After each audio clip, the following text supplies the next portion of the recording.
They told him he wasn't good enough. No degree, no connections. Just a single father in borrowed clothes, walking out of that glass tower with his dignity in pieces. But when their $1 million system crashed right before his eyes, Ethan Cole saw something no one else did. The fatal flaw everyone had missed. What happened next would shake Riverton Dynamics to its core and prove that sometimes the people you reject are exactly the ones who can save you. This is the story of how one man's courage exposed the truth that nearly destroyed everything. Stay with me until the end, hit that like button, and comment what city you're watching from so I can see how far this story travels. The fluorescent lights of Riverton Dynamics' 23rd floor hummed with the kind of sterile efficiency that made Ethan Cole feel like a smudge on an otherwise pristine canvas. He sat in the waiting area outside Conference Room B, his hands folded in his lap, trying to ignore the way his thrift store blazer pulled tight across his shoulders. It was the nicest thing he owned, purchased 3 years ago for his wife's funeral, worn twice since then for job interviews that went nowhere. A woman in a crisp charcoal suit glanced at him as she passed, her eyes skating over him without really seeing. He was used to that. In places like this, towers of glass and steel where everyone wore confidence like cologne, men like Ethan became furniture. Functional. Forgettable. Mr. Cole? A young man with a tablet and an earpiece appeared in the doorway. They're ready for you. Ethan stood, smoothing his tie, dark blue, slightly frayed at the edges, and followed him down a corridor lined with abstract art that probably cost more than his car.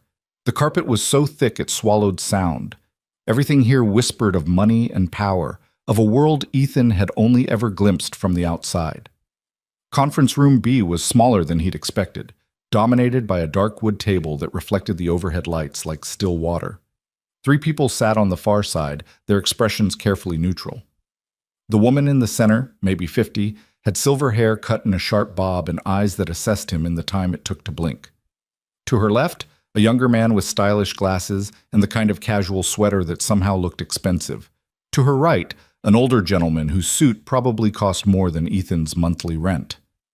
Mr. Cole, the silver-haired woman said, gesturing to the chair across from them. I'm Patricia Chen, Director of Human Resources. This is Marcus Holloway, VP of Technology, and Gerald Sampson, Senior Recruiter. Thank you for coming in. Thank you for having me, Ethan replied, settling into the chair. It was one of those ergonomic designs that probably adjusted 17 different ways, but he kept his back straight, his hands visible on the table. Open, honest, available. Patricia's smile was professional, practiced. I'll be frank, when Gerald brought your application to our attention, we had some concerns. You don't have a traditional background for this role. There it was, the polite corporate phrase that meant, you don't belong here. I understand, Ethan said carefully. I don't have a degree. What I do have is 12 years of hands-on experience in systems analysis and data architecture. I built the entire inventory management system for Hartwell Manufacturing from scratch. Hartwell Manufacturing, Marcus interrupted, glancing at his tablet. That's the warehouse operation in South Riverton, correct? They closed down, 18 months ago? 2 years, Ethan corrected. They were bought out by a larger competitor. But before that, the system I designed reduced their operational errors by 63% and saved them approximately $400,000 annually, and I'm sure it was impressive work, Patricia said, her tone suggesting it was anything but. However, Riverton Dynamics operates on a different scale. We're talking about multi-platform integration, real-time data processing across 17 international markets, security protocols that handle sensitive financial information for Fortune 500 clients. This isn't, and please don't take this the wrong way, this isn't a warehouse inventory system. The words landed like a slap, delivered with a smile. Ethan felt heat rising in his chest, but he kept his voice steady. I understand the scope is different. That's exactly why I'm here. I learn fast. I work hard. And I've spent the last 6 months studying modern cloud architecture, machine learning integration, and on your own? Gerald cut in, leaning forward slightly. Through online courses? Yes. The 3 exchanged glances. It was quick, almost imperceptible, but Ethan caught it. The silent conversation that said, "This isn't going to work." Patricia folded her hands on the table. Mr. Cole, I want to be respectful of your time. You clearly have technical aptitude, but this position requires someone who can hit the ground running, someone with a proven track record in enterprise-level systems, someone who... Someone with the right pedigree, Ethan finished quietly. An uncomfortable silence settled over the room. Marcus shifted in his chair. Gerald suddenly became very interested in his notes. "That's not what I said," Patricia replied, but her tone suggested that's exactly what she meant. "We simply need someone with more relevant experience. I'm sure you understand." Ethan understood perfectly. He understood that the years he'd spent teaching himself programming while working night shifts at a factory didn't count. He understood that building a functional system that saved a company hundreds of thousands of dollars wasn't as valuable as having the right letters after your name. He understood that the blazer that smelled like dust and the shoes he'd resoled twice himself told these people everything they needed to know about him. He was about to respond when Lucy's face flashed through his mind. 7 years old, gap-toothed smile, asking him that morning if he was going to get the job, if they were finally going to be okay. "I understand that you're looking for someone safe," Ethan said, his voice firmer now. "Someone whose resume checks all the boxes. But respectfully, some of the best innovations come from people who learn to solve problems without having access to the best resources. I taught myself coding because I couldn't afford classes. I built systems with limited budgets and ancient equipment because that's what was available. That kind of constraint breeds creativity. It breeds efficiency." Patricia's expression didn't change. "That's a compelling perspective, Mr. Cole. And in a different context, for a different role, it might be exactly what we're looking for, but for this position..." The lights flickered. All 4 of them glanced up reflexively. Then the lights flickered again, and the large monitor on the wall, previously dark, suddenly blazed to life. Red text scrolled across the screen, too fast to read at first, then slower, repeating. "Critical system failure, Project Atlas. Core breach, data integrity compromised." Patricia's phone buzzed. Then Marcus's. Then Gerald's. All 3 of them grabbed their devices simultaneously, their carefully composed professional masks cracking. "What the hell?" Marcus muttered, his fingers flying across his tablet screen. His face went pale. "No. No, no, no." The door burst open. A young woman in a blazer, breathless, eyes wide. "Marcus, you need to come now. Atlas just went down. Everything's down. The Henderson account..." "I know." Marcus was already on his feet, his chair rolling backward. "Get Dr. Reeves on the line. Get everyone in the war room. Jesus Christ, the Henderson presentation is in 2 hours. Patricia stood, her phone pressed to her ear. "I don't care what the diagnostics say, Raoul. The system is showing a complete..." She paused, listening, her lips pressed into a thin line. "Then find out why." The conference room had transformed from a place of measured judgment to controlled chaos in seconds. Gerald was typing frantically on his laptop. Marcus was already halfway out the door, shouting instructions to someone in the hallway. Patricia ended her call and looked at Ethan as if surprised he was still there. "Mr. Cole, I'm sorry. We're going to have to cut this short.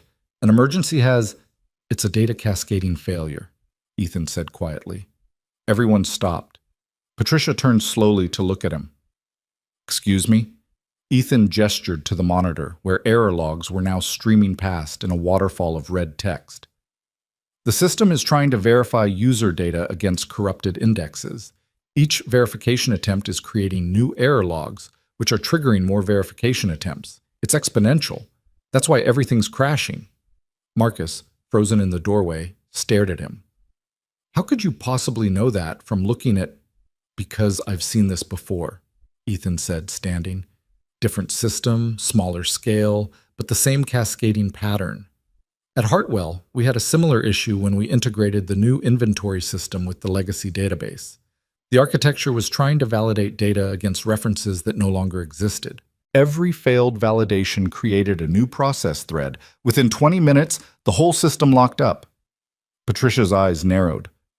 "And what did you do?" "Isolated the verification module, cleared the error queue, rebuilt the indexes from backup, then brought the system back up in read-only mode while we identified the corrupt entries." Ethan moved closer to the monitor, his eyes tracking the error codes. "But that only works if you catch it early. If this has been running for more than..." He checked his watch, calculating. More than 15 minutes. The error logs alone could be overwhelming your storage allocation. You'd need to shut down the entire system to prevent permanent corruption. The room was silent except for the relentless ping of incoming messages on 3 different phones. Marcus walked slowly back into the room, his expression somewhere between skepticism and desperate hope. Dr. Reeves is the lead architect on Atlas. He's been with the company for 20 years. He has 2 PhDs and more industry certifications than anyone I know. Are you seriously suggesting that you, someone we were about to send home, can diagnose our flagship system better than he can? Ethan met his gaze steadily. I'm not suggesting anything. I'm just telling you what I see. What you do with that information is up to you. Patricia's phone rang again. She answered, listened for 5 seconds, then closed her eyes. When she opened them, she looked at Ethan with something that might have been respect or might have been desperation. It was hard to tell. Mr. Cole, she said carefully, would you be willing to wait outside for a few minutes? Of course. He walked to the door, feeling their eyes on his back. As he stepped into the hallway, he heard Patricia's voice, low and urgent. Get him back in here. I don't care what his resume says. Get him back. But that would come later. For now, Ethan stood in the corridor while people rushed past him, everyone moving with the frantic energy of an emergency they didn't know how to solve. A young man in a rumpled button-down sprinted by, nearly colliding with Ethan, muttering into his phone, I don't know what Reeves wants us to do. The diagnostics aren't showing anything useful. An older woman with a lanyard full of security badges walked past more slowly, shaking her head. $3 million, she was saying to her companion. The Henderson contract alone is $3 million. If we can't deliver the demo, we'll deliver it, her companion said, but he didn't sound convinced. Ethan moved to the window, looking out over the city. From 23 floors up, Riverton looked like a circuit board, organized, planned, everything in its proper place. He thought about Lucy, probably in art class right now, drawing one of her elaborate princess castles. He'd promised to pick her up at 3:30. Mrs. Rodriguez from next door was on standby if he ran late, but he hated relying on her kindness more than he already did. His phone buzzed, a text from his brother Jake. How'd it go?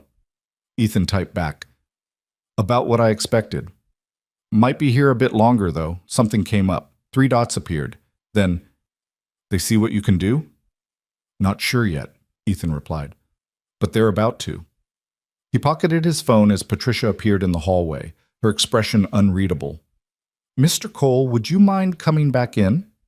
The conference room had filled. There were now 7 people crammed around the table, all of them looking at laptops or tablets, all of them wearing expressions ranging from worry to outright panic. The monitor on the wall now showed a dashboard of some kind, everything lit up in angry red. A man Ethan hadn't seen before stood at the head of the table, tall, late 50s, with silver hair swept back from a high forehead. He wore an expensive suit and an air of authority that suggested he was used to being the smartest person in any room. When he turned to look at Ethan, his eyes were sharp and assessing. Mr. Cole, he said, his voice deep and measured. I'm Dr. Nolan Reeves, Chief Systems Architect. I understand you have a theory about what's happening to Atlas. It wasn't a friendly tone. It was the tone of someone whose expertise had been challenged. Just an observation, Ethan said carefully, based on the error patterns I saw on the monitor. Reeves turned back to the dashboard. We've been analyzing the system for the past 20 minutes. Our diagnostics aren't showing any issues with data verification or index corruption. What we're seeing appears to be a network throughput issue, too many concurrent users creating a bottleneck. One of the younger engineers spoke up, hesitantly. But Dr. Reeves, the user load is actually below normal for this time of day. And the network monitoring shows we're only at 60% capacity, which suggests the throughput calculations are incorrect, Reeves interrupted smoothly. We need to recalibrate the load balancers and possibly add additional server nodes. He looked at Ethan with barely concealed condescension. Cascading failures don't present this way, Mr. Cole. If we had data corruption, we'd see it in the database logs. What we have here is a capacity issue. Ethan hesitated. Everything in him wanted to argue, to point out the flaws in that reasoning, but he also recognized the dynamic in the room. Dr. Reeves wasn't just an expert. He was the expert, the person everyone else deferred to. Challenging him directly, especially as an outsider, would be professional suicide. "You're right," Ethan said finally. "I'm sure you know your system better than I could from looking at it for 2 minutes." Something flickered in Reeves's eyes. Surprise, maybe, or satisfaction. "I appreciate your willingness to help, Mr. Cole. Patricia, perhaps we should let Mr. Cole go. I'm sure he has other obligations, and we can handle this internally." Patricia looked torn, glancing between Ethan and the increasingly alarming dashboard. "Mr. Cole, thank you for your time today. Gerald will be in touch about—" "Wait." Marcus was staring at his tablet, his face sheet white. "Wait, stop! Everyone stop!" The room froze. "The database logs," Marcus said, his voice shaking slightly. "I just pulled the raw transaction logs, not the filtered diagnostics. There are—" He swallowed hard. "There are currently 3.2 million error entries, and they're multiplying. Every second, there are thousands more." Reeves moved swiftly to look over Marcus's shoulder. His confident expression cracked. "That can't be right. The diagnostics are filtering out repetitive errors," another engineer said, pulling up her own screen. "Oh God, it's been hiding the scope. The actual error volume it's exactly what Mr. Cole described," Patricia said quietly. She looked at Ethan with something approaching awe. "A cascading failure." Every eye in the room turned to him. Ethan took a slow breath. "How long has the system been down?" Marcus checked his tablet. "The first error logged at 9:47 a.m. It's now 10:23. 36 minutes, Ethan said. "That's past the point where a simple restart will work. The error logs are probably consuming most of your available storage by now. And if the core data has been corrupted, if the system has been writing bad data to your primary database this whole time—" He paused, seeing the growing horror on their faces. "You need to shut everything down, now, before the corruption spreads to your backup systems." "We can't shut down," Reeves said, but his voice lacked its earlier certainty. "The Henderson presentation—" "Dr. Reeves," Patricia said, her tone allowing no argument. "If Mr. Cole is right and we don't shut down, what are we looking at?" Reeves's jaw tightened. "Potentially complete data loss for Project Atlas and any connected systems." "Which includes?" "Client records, financial transactions, 18 months of development work." His voice was barely above a whisper. "Everything." The silence that followed was deafening. Patricia pulled out her phone. "I'm calling Lena." "The CEO?" Gerald's eyes went wide. "Patricia, if we escalate this to—" "She needs to know, right now." Patricia stepped out of the room, phone already to her ear. Ethan watched Dr. Reeves, saw the way the older man's hands trembled slightly as he gripped the back of a chair. This wasn't just a technical failure. It was a moment of professional crisis. Everything Reeves had built, his reputation, his authority, suddenly balanced on a knife's edge. "Mr. Cole," Reeves said without looking at him, "if you were handling this, what would be your next step?" It was an olive branch, extended with difficulty. "Immediate system shutdown," Ethan said. "All write operations stopped. Then isolate the core database and run integrity checks to determine how far the corruption is spread. If the backup systems haven't been compromised, you might be able to restore to a point before the cascade began, but you'd lose any data created in the last—" He calculated quickly, "probably the last 12 hours, minimum." 12 hours, someone muttered. Jesus Christ. Marcus looked up from his tablet, his face grim. "The Henderson demo uses data that was uploaded yesterday afternoon. If we roll back 12 hours... "The demo won't work," Reeves finished. "We'd be presenting them with an incomplete system. They'd walk, and they'd be justified in doing so." The door opened. Patricia returned, her expression carved from stone. "She's on her way down. ETA 3 minutes." She looked at Dr. Reeves. "Lena wants to know our options." "We don't have good options," Reeves said flatly. "We can shut down and preserve what we can, losing the Henderson account in the process. Or we can try to keep the system running long enough to fix the issue, risking total corruption." He paused. "I won't make that call alone." "No one's asking you to," Patricia replied. She turned to Ethan. "Mr. Cole, I need to know, how certain are you about the cascading failure?" All those eyes on him again. All that weight. Ethan thought about Lucy, about the rent that was due in 8 days, about the fact that he was standing in a room full of people who had been ready to dismiss him half an hour ago. He thought about how easy it would be to hedge, to soften his certainty with qualifiers and maybes. "I'm certain," he said, "and every minute you wait makes it worse." Patricia nodded once, decisively. "Then we shut down." "Wait," Reeves said. "We should at least—" "We shut down," Patricia repeated. "Marcus, initiate emergency protocols. I'll inform Lena. Gerald, start drafting a communication for the Henderson team. Everyone else, prepare for a full diagnostic and recovery operation." The room exploded into motion. People grabbed laptops, made calls, typed frantically. In the center of it all, Dr. Reeves stood very still, staring at the dashboard as it flickered and died, the red warnings replaced by a simple black screen with white text. "System offline." Ethan stepped back, pressing himself against the wall to stay out of the way. He watched them work.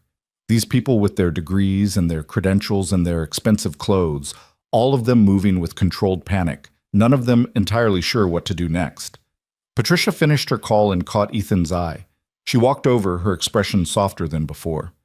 "Mr. Cole, I need you to stay. We might need your help with the recovery." "I don't work here," Ethan reminded her gently. "Not yet," she said. "But I'd like to change that."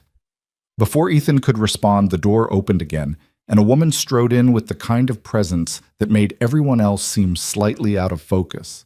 She was perhaps 40, wearing a charcoal suit that looked like it had been tailored specifically for her, her dark hair pulled back in a tight bun. Her eyes swept the room, taking in every detail in seconds. Lena Whitmore, CEO of Riverton Dynamics. "Status," she said. Not a question. A command. Patricia stepped forward.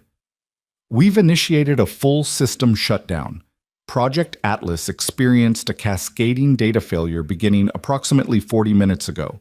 We caught it before complete corruption, but recovery will take time." "How much time?" "Unknown. Minimum several hours, possibly days, depending on—" "The Henderson presentation is in 90 minutes, Lena interrupted. "Options?" "We postpone," Reeves said. "Explain the situation, ask for a week to—" "They'll walk." Lena's gaze was sharp enough to cut glass. "They've already been approached by Nexus Corp. We postpone, we lose them." "What else?" An uncomfortable silence. Ethan cleared his throat. "You could present them with a prototype." Everyone turned to look at him.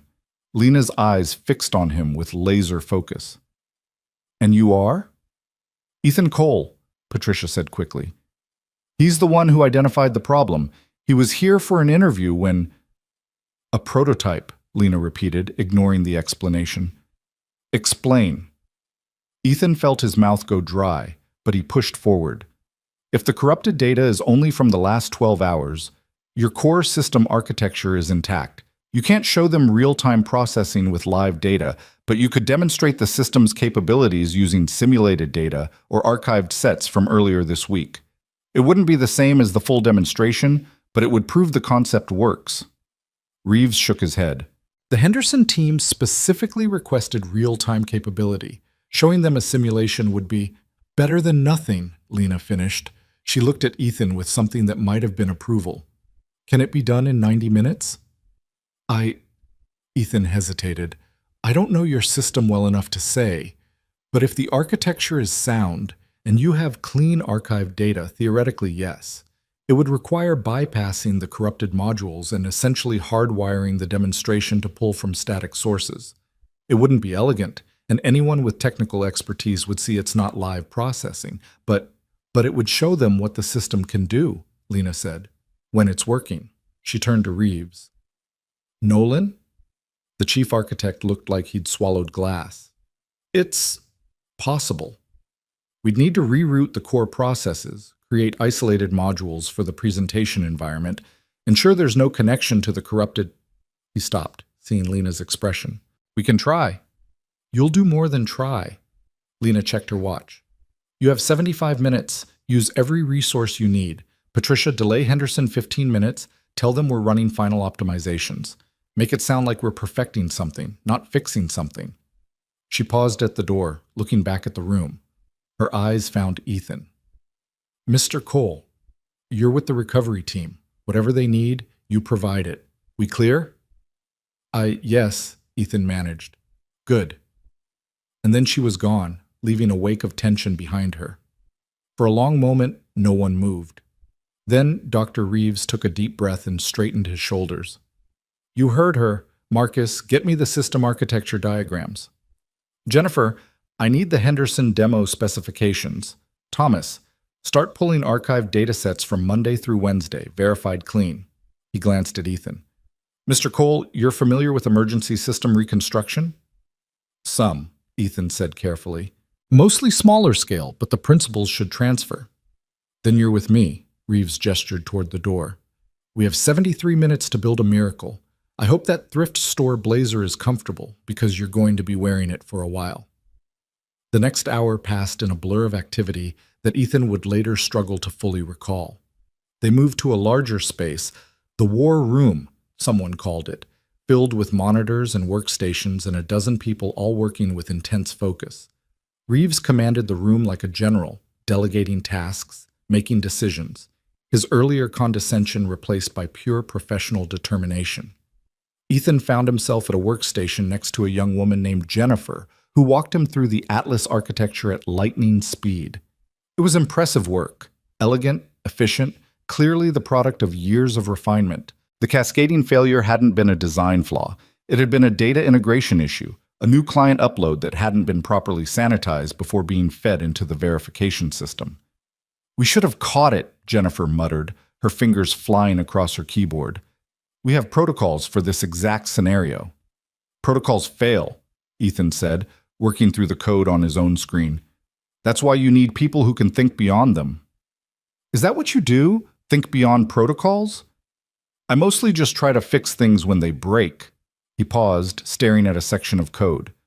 Wait, this verification loop. It's checking against the user database every time, even for recurring users. That's redundant. If we cached the verification results for established users, the system wouldn't need to hit the database for every single transaction. Jennifer leaned over to look at his screen. That would reduce database calls by probably 70%, but it would require restructuring the entire user authentication module. Not for the demo, Ethan said. Just create a static verification table with all the established users from the archived data.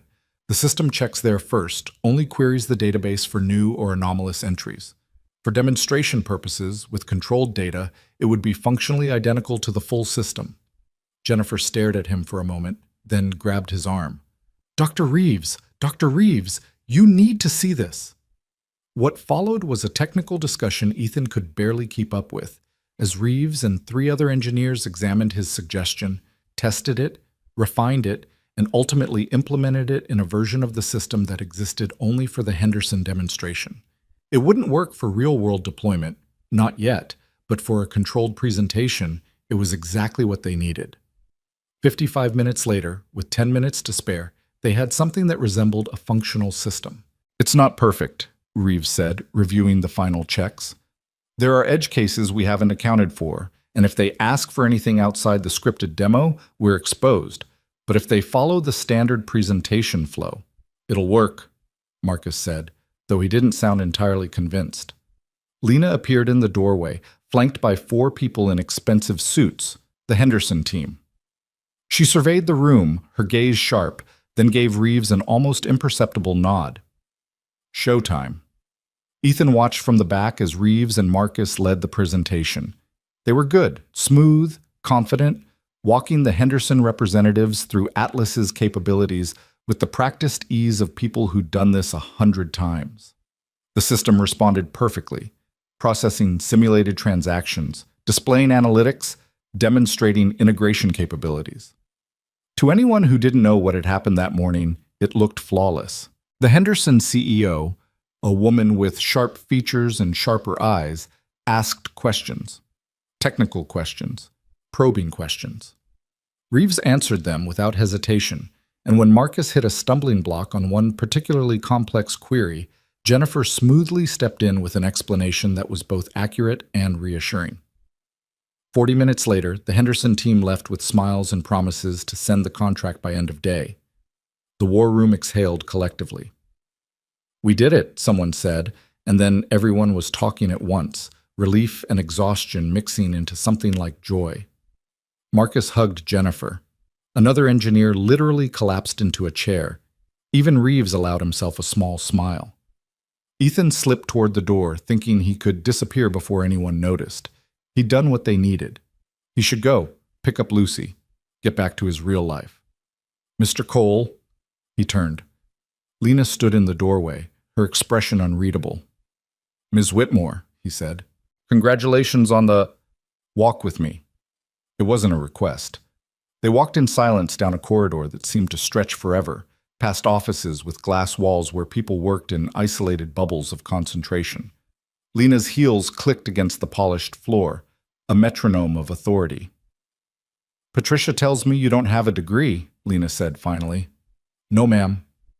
"No formal certifications in systems architecture." "No, ma'am." "And yet you identified a critical failure that our chief architect, a man with 2 PhDs and 20 years of experience, missed." Ethan didn't know what to say to that, so he said nothing. They reached a corner office, Lena's presumably, and she gestured for him to enter. The space was elegant but sparse.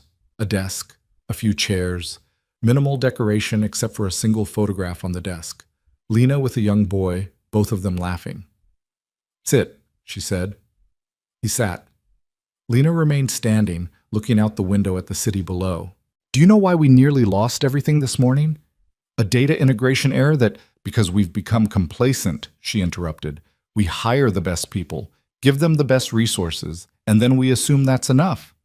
We stop questioning. We stop looking at things with fresh eyes." She turned to face him. "You walked into that conference room as someone we'd already decided didn't belong. And in 60 seconds, you saw what our entire technical team had missed." "I just happened to have seen something similar before," Ethan said. "Right place, right time." "Humility is admirable, Mr. Cole, but false humility is waste of time." Lena sat on the edge of her desk.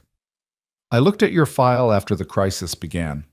Hartwell Manufacturing, the system you built there, increased efficiency by 63%. That's extraordinary. It was a small operation. That doesn't make it less extraordinary." She paused. "I also learned about your wife. I'm sorry." The words hit unexpectedly, a brief crack in the professional armor Ethan had been maintaining all day. "Thank you. You're raising your daughter alone." "Yes." "Then you understand something that many people in this building don't. What it means when there's no safety net. When failure isn't just embarrassing, it's catastrophic." Lena's eyes were sharp, but not unkind. That kind of perspective is valuable. It makes you careful. It makes you see things others miss. Ethan wasn't sure where this was going, so he waited. "I'm not offering you the senior position you interviewed for," Lena said.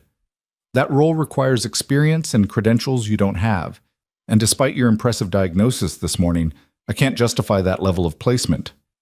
"Of course." Ethan felt the familiar weight of disappointment settling on his shoulders. "I understand." "I'm not finished." Lena's tone was firm. "I'm offering you a junior analyst position on the Atlas recovery team. The pay is probably less than you hoped for, and the work will be demanding. You'll report to Dr. Reeves, and I won't lie to you. He's not entirely happy about this arrangement, but you'll have access to our systems, our training resources, and our projects. You'll learn more in 6 months here than you would in 6 years anywhere else." Ethan stared at her. "You're offering me a job?" "I'm offering you an opportunity."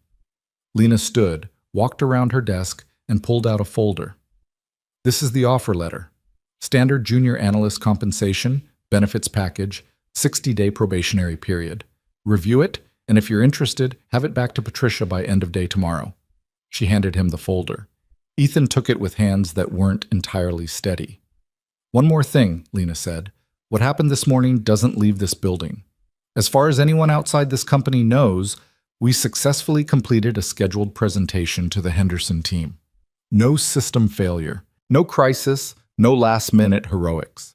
The people in that war room know what you did, and that matters. But we don't advertise our vulnerabilities to the world. Understood?" Understood. Good. Lena extended her hand. Welcome to Riverton Dynamics, Mr. Cole. Try not to save the company on your first day next time. It sets an unreasonable precedent. Ethan shook her hand, still processing. Thank you. Thank you. Don't thank me yet. You haven't met your actual workload. But there was the ghost of a smile on her face. He left her office in a daze, the folder clutched in his hand like a talisman. The building seemed different now, still intimidating, still foreign, but no longer quite as impenetrable. People passed him in the hallway, and a few of them nodded, having seen him in the war room. One of them, Jennifer, actually gave him a small wave. Mr. Cole! Patricia was walking briskly toward him, her earlier stress replaced by something resembling satisfaction. I take it Lena made you an offer? She did. And? I need to read it over. Talk to... He stopped. Who am I kidding? Yes.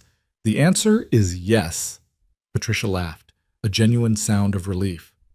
Good. I'll expect the paperwork tomorrow. Your start date would be next Monday, which gives you time to arrange childcare and... Wait. Ethan checked his watch. His heart sank. Oh no. Oh no, no, no.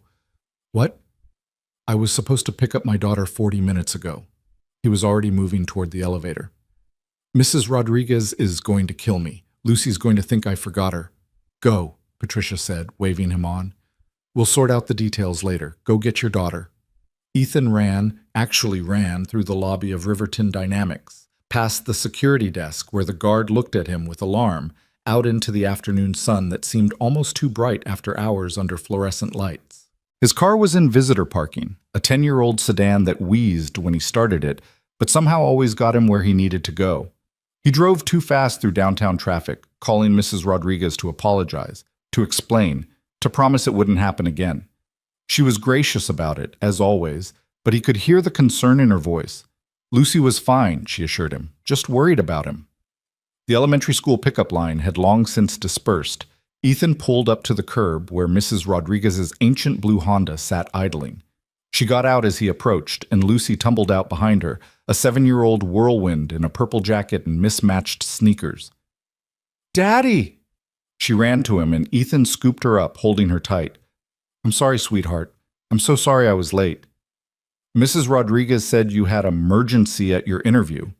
Lucy pulled back to look at him, her brown eyes, her mother's eyes, searching his face. Did you get fired before you even got hired? Despite everything, Ethan laughed. No, baby. Actually, he set her down, crouched to her level. Actually, I got the job. Lucy's eyes went wide. Really? The big fancy building job? The big fancy building job. She threw her arms around his neck, nearly knocking him over. Does that mean we can stay in our apartment? The question broke his heart and filled it simultaneously. Yeah, Lou, we can stay. And I don't have to change schools? No school changes. Can we get pizza? We can definitely get pizza. Lucy whooped, dancing in a circle. Ethan stood, turned to Mrs. Rodriguez with genuine gratitude. Thank you for everything. I don't know what I'd do without you. The older woman patted his arm. That's what neighbors are for, mijo. You go celebrate with your daughter. You earned it. They went for pizza, the good place with the arcade games, not the cheap place where the cheese was questionable. Lucy played skee-ball and won enough tickets for a rubber bouncy ball and a sticker, both of which she declared were the best prizes ever. They ate pepperoni and talked about her day, about her art class project, about her friend Maya, who had lost another tooth. Are you going to be gone a lot? Lucy asked suddenly, her voice smaller. At the new job? Ethan wiped pizza sauce from her chin. Some days I'll work late, but I'll always pick you up from school, or Mrs. Rodriguez will, and I'll be home for dinner. That's a promise. Mommy used to promise that too, Lucy said quietly. And then she couldn't anymore. The grief that lived in Ethan's chest, the old familiar friend that never quite left, stirred. Yeah, she did. But Mommy didn't want to break that promise. She just got sick, remember? She wanted to be there. I know. Lucy picked at her pizza crust. I just miss her. Me too, baby. Every day.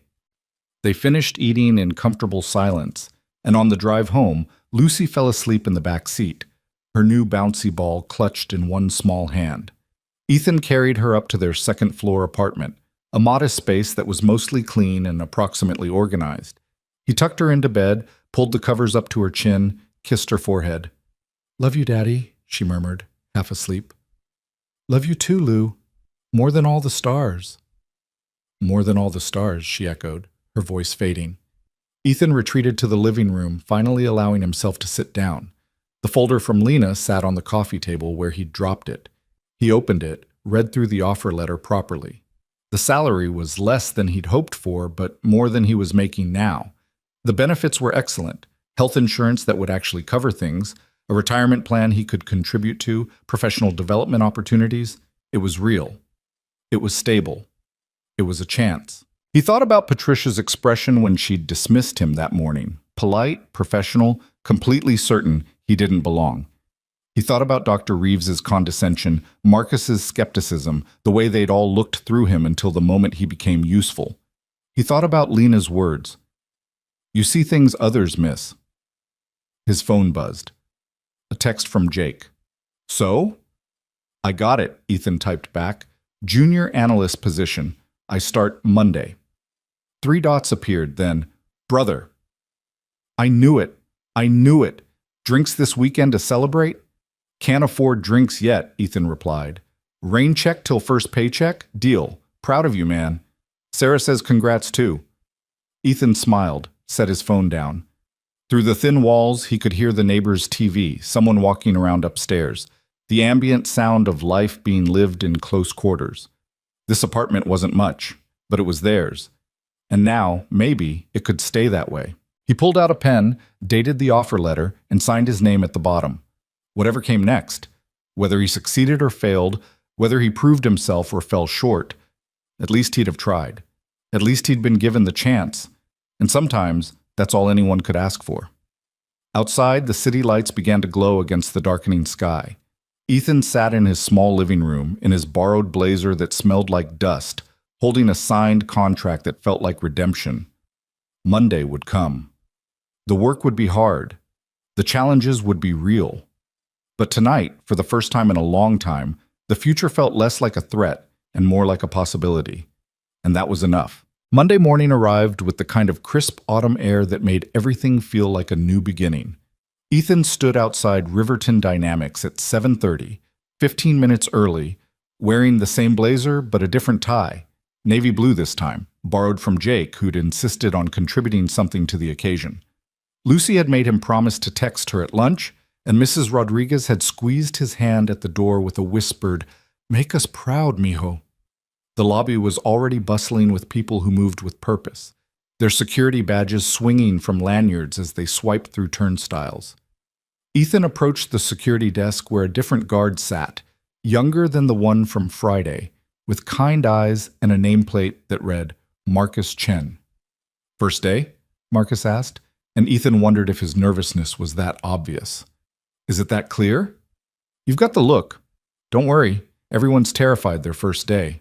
ID?" Ethan handed over his driver's license, and Marcus typed information into his computer, then pulled out a temporary badge. "This will get you through today. HR will have your permanent one by end of week. You're on 23, right?" "Yes." "Elevators are to your left. Good luck."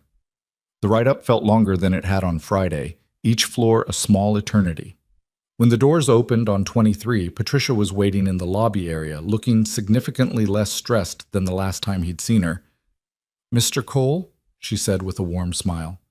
"Right on time. How are you feeling?" "Terrified," he admitted. "Good. Means you're taking it seriously." She gestured for him to follow. "We'll start with the basics. Get you set up with IT, show you your workspace, introduce you to the team. Dr. Reeves is in meetings until 10, so you'll have time to settle in before you meet with him." They walked through a maze of corridors and open workspace areas where people hunched over monitors or gathered in small clusters discussing projects Ethan couldn't yet comprehend. Patricia kept up a steady stream of information, where the break rooms were, how the badge access worked, which conference rooms were bookable, and which were reserved for executives. "This is you," she said finally, stopping at a cubicle in a row of identical cubicles. It was small but functional, a desk, a chair, a computer with 2 monitors, and a small filing cabinet. The walls were bare beige fabric, the kind that could hold pushpins. "It's perfect," Ethan said, and meant it. "It should be here in about 15 minutes to get you set up. In the meantime," Patricia handed him a thick folder. "Employee handbook, benefits information, building policies, and your onboarding schedule for the week. There's also a welcome packet from the Atlas team. They're excited to have you." Ethan wasn't sure he believed that last part, but he appreciated the sentiment. Patricia left him with a promise to check in later, and he sat in his new chair, in his new cubicle, surrounded by the low hum of office life, feeling simultaneously grateful and utterly overwhelmed. The IT technician arrived exactly 15 minutes later, a woman in her 20s with purple streaked hair and an easy smile. "Ethan Cole? I'm Priya. Let's get you connected to our systems." She worked quickly, setting up his login credentials, walking him through the company's various platforms and protocols, explaining security procedures with the practiced ease of someone who'd done this hundreds of times. When she finished, both monitors displayed the Riverton Dynamics logo and a dashboard of applications Ethan would need to learn. "You'll get access to Atlas-specific systems once Dr. Reeves approves it," Priya explained. "Security protocol for ongoing projects. But everything else should be live." "Questions?" "About 1,000, Ethan admitted. "Normal. Just submit it tickets when things break or confuse you. We're here to help." She paused at the entrance to his cubicle. "Hey, I heard what you did Friday. With the system crash.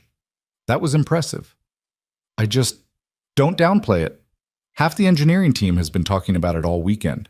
She lowered her voice. "Between you and me, some of them are nervous. New guy comes in, spots a critical issue in minutes, makes them look bad. Just be aware of that, yeah?" "Thanks for the heads up." After Priya left, Ethan spent the next hour navigating the various systems, trying to orient himself in this new digital landscape. He was deep into reading through project documentation when a voice interrupted him. "So you're the miracle worker?" Ethan looked up. A man in his early 30s stood at the entrance to his cubicle, tall, athletic build, expensive-looking casual clothes that somehow still managed to look professional. His smile didn't quite reach his eyes. "Ethan Cole," Ethan said, standing and extending his hand. The man shook it with a grip that was just slightly too firm. "Trevor Marsh, senior analyst on the Atlas team. Heard you had quite the dramatic interview." "Right place, right time," Ethan replied, echoing what he'd told Lena. Trevor leaned against the cubicle wall, his posture casual but his gaze sharp. "Must be nice getting hired because you happened to guess right about a system failure." The word guess hung in the air, weighted with implication. "I wouldn't call it a guess," Ethan said carefully. "I'd seen similar cascading patterns before." "At a warehouse." Trevor's smile widened slightly. "Right. Well, welcome to the big leagues. Hope you can keep up." He pushed off the wall. "Team meeting at 10:30, conference room C. Don't be late." He walked away before Ethan could respond. The interaction left a sour taste, but Ethan tried to shake it off. Not everyone would be welcoming. That was just reality. Jennifer appeared a few minutes later, much friendlier than Trevor had been. "Morning! Getting settled?" "Trying to. Your systems are extensive." That's one word for them. Overwhelming is another. She perched on the edge of his desk. "Listen, about Friday, I wanted to say thank you. What you suggested with the verification caching, it actually sparked a whole conversation over the weekend about system optimization. Dr. Reeves is considering implementing a modified version in the actual architecture." "Really? Don't look so surprised. Good ideas are good ideas, regardless of where they come from." She glanced at her watch. "I've got a call in 5, but lunch later. I can give you the unofficial tour and introduce you to the people who actually know what's going on around here." "That would be great." "Perfect. Meet you in the lobby at noon." The morning passed in a blur of information absorption. Ethan read through project briefs, system specifications, team hierarchies. The Atlas project was even more complex than he'd realized. Not just a single system, but an interconnected network of modules handling everything from user authentication to financial transactions to predictive analytics. The scope was staggering. At 10:25, he made his way to conference room C. Several people were already there. including Jennifer and Trevor. Dr. Reeves stood at the head of the table, reviewing something on his tablet. When Ethan entered, the room went quiet. "Mr. Cole," Reeves said without looking up, "take a seat." Ethan chose a chair near the middle of the table, close enough to see the presentation screen, but not so close as to seem presumptuous. Two more people filtered in, a middle-aged man with glasses and a young woman with bright red hair, and then Reeves cleared his throat. "All right, let's begin. For those who weren't here Friday, this is Ethan Cole, our new junior analyst. He'll be supporting the Atlas recovery and optimization efforts." Reeves finally looked at Ethan, his expression neutral. "Mr. Cole, this is David Chen, our database architect, and Rachel Winters, who handles quality assurance. You've already met Trevor, Jennifer, and Marcus." Nods and murmured greetings went around the table. "The Henderson contract is officially signed," Reeves continued, pulling up a slide on the screen, "which means we have approximately 6 weeks to deliver a fully functional, thoroughly tested system. No more demonstrations, no more prototypes, the real thing." He paused, letting that sink in. "The cascading failure exposed vulnerabilities we can no longer ignore. This week, we're conducting a complete architectural review. Every module, every integration point, every potential failure mode. I want comprehensive documentation on current state, identified risks, and proposed improvements." Trevor raised his hand slightly. "Do we have budget approval for significant architectural changes? Because some of these issues might require substantial restructuring." "Lena has allocated emergency resources," Reeves replied. "Within reason. We're not rebuilding from scratch, but we have flexibility to address critical concerns." His gaze shifted to Ethan. "Mr. Cole, your first assignment is to review the user authentication and verification modules. Jennifer will provide you with the relevant documentation. I want a full analysis by Friday, current functionality, identified issues, and recommendations." "Understood," Ethan said, ignoring the knot of anxiety in his stomach. 4 days to analyze systems he'd never seen before and provide meaningful recommendations. No pressure. The meeting continued for another 40 minutes, diving into technical details that sometimes went over Ethan's head. He took notes furiously, making mental flags of things he'd need to research later. When it finally ended, people dispersed quickly, each returning to their own urgent tasks. Jennifer caught up with Ethan in the hallway. "Don't look so worried. Authentication and verification are actually some of the cleaner modules. You'll be fine. I have 4 days to become an expert on systems I just learned exist. Welcome to Riverton Dynamics. Impossible deadlines are kind of our thing." She grinned. "Come on, I'll get you set up with access to the code repositories and documentation.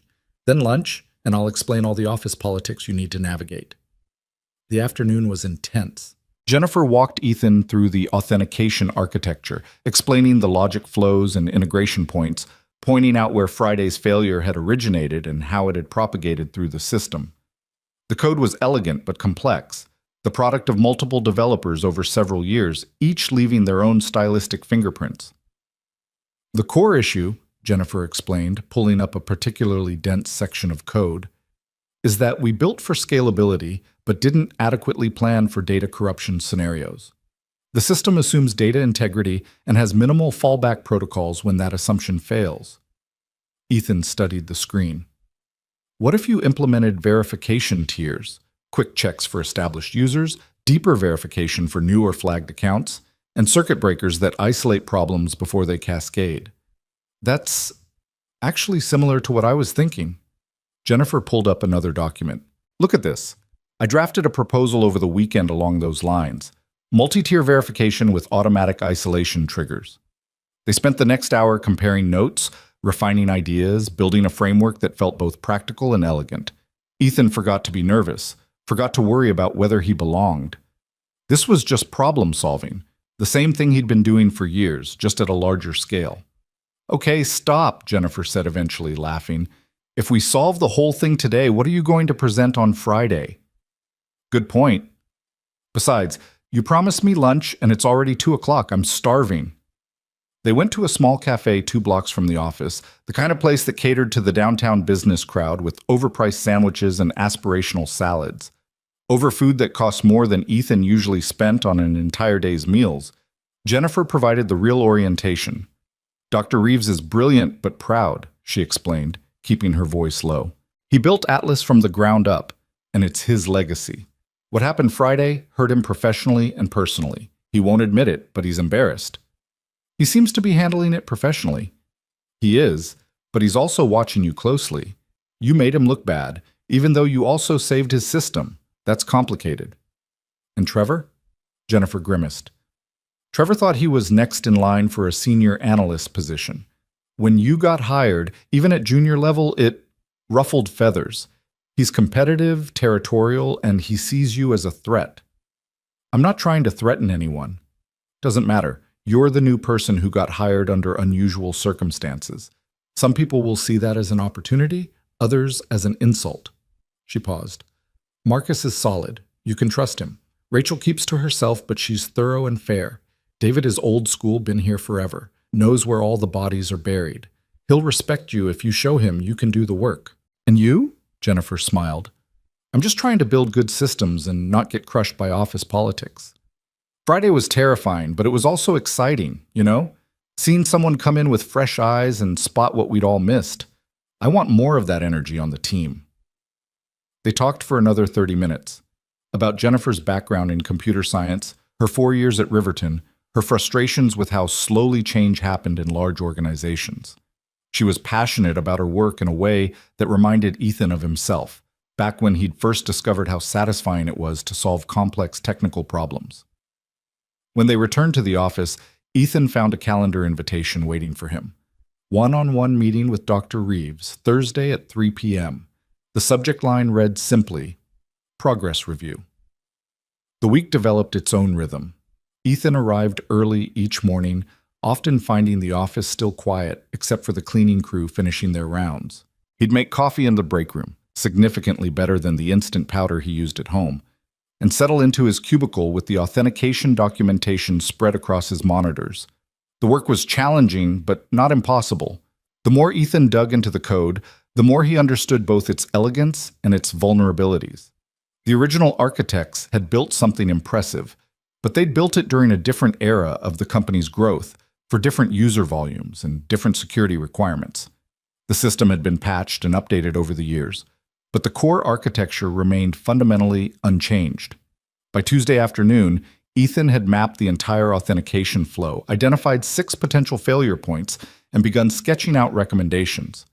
He worked through lunch, barely noticing when Jennifer stopped by to check on him. You're going to burn out if you keep this pace, she warned. I'm fine. This is actually kind of fun. Fun, right? But she was smiling. Trevor's been asking around about you, by the way, trying to figure out what your angle is. I don't have an angle. I'm just trying to do the job. That's what's confusing him. He's used to people who are always positioning, always politicking. Someone who just wants to do good work doesn't compute. Wednesday morning, Ethan was deep in code review when Trevor appeared at his cubicle. Got a minute? Sure. Ethan minimized his screens. He'd learned quickly that Trevor had a habit of reading over people's shoulders. I'm working on the transaction processing module, Trevor said, leaning against the cubicle wall in that same casual pose from Monday. Reeves wants a security audit. You've got experience with financial transactions, right? It was a test, obviously. Some. At Hartwell, we processed purchase orders and inventory transfers. Different scale than what you're handling here. Right. Well, I could use a second set of eyes on the encryption protocols if you're not too busy. The request was professional, but something about Trevor's tone suggested this wasn't about collaboration. Still, Ethan couldn't refuse without seeming uncooperative. Send me what you've got. I'll take a look. Great. Trevor straightened. By end of day? That was aggressive, given Ethan's own deadline, but he nodded. I'll do my best. Trevor walked away, and Ethan stared at his screens for a moment before pulling out his phone. He texted Jennifer. Trevor just asked me to review his encryption protocols. By end of day. This normal? 3 dots appeared, then, no, he's testing you. Give it a quick look, but don't kill yourself. Your authentication analysis takes priority. Ethan spent his lunch hour reviewing Trevor's work. The encryption implementation was solid, professional, well-documented, following industry best practices. There were a few minor optimizations Ethan could suggest, but nothing critical. He sent back a brief email with his thoughts, keeping his tone neutral and constructive. Trevor's response came within minutes. Thanks, though I was hoping for something more substantive than looks good. Thought you were supposed to be the guy who sees what everyone else misses. Ethan read the email twice, feeling the sting of condescension. He typed and deleted 3 different responses before finally sending, "Your implementation is strong. I'd suggest caching encryption keys for recurring transactions to reduce processing overhead, and consider implementing key rotation protocols if you haven't already. But these are optimizations, not critical issues." No response came. Thursday morning arrived with an email from Dr. Reeves. "Conference room C, 9 a.m. Bring your preliminary findings." Ethan's stomach dropped. The one-on-one wasn't until 3 p.m. This was something else. When he arrived at the conference room, he found Reeves, Marcus, David, and surprisingly, Lena Whitmore. The CEO looked up as he entered, her expression unreadable. "Mr. Cole," Reeves said, "thank you for coming on short notice. We've had a development." Ethan took a seat, his mind racing through possibilities, none of them good. Lena spoke first.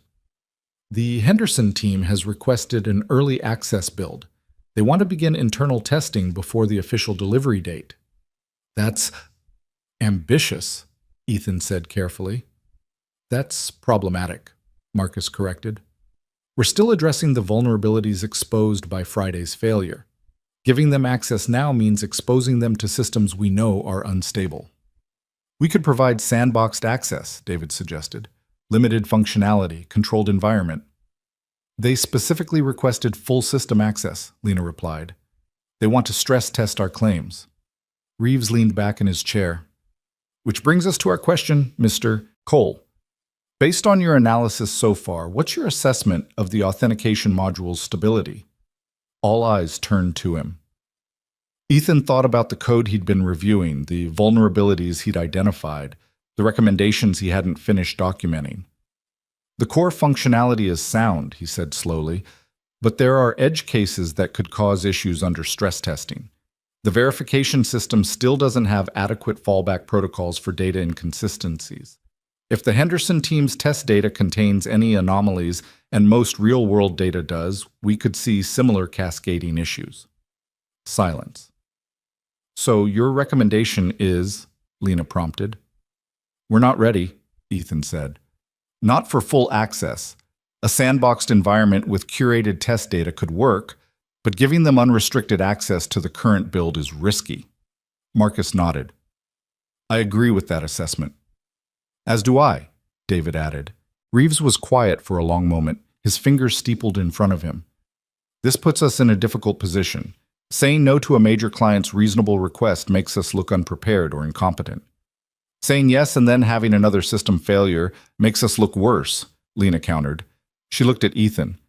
"How long would it take to implement adequate safeguards?" "For the authentication module alone? If we focus on the critical vulnerabilities and implement circuit breakers, maybe 2 weeks. But that's just one module. If other parts of the system have similar issues, they do," Marcus said quietly. "I've been reviewing the transaction processing. There are concerns."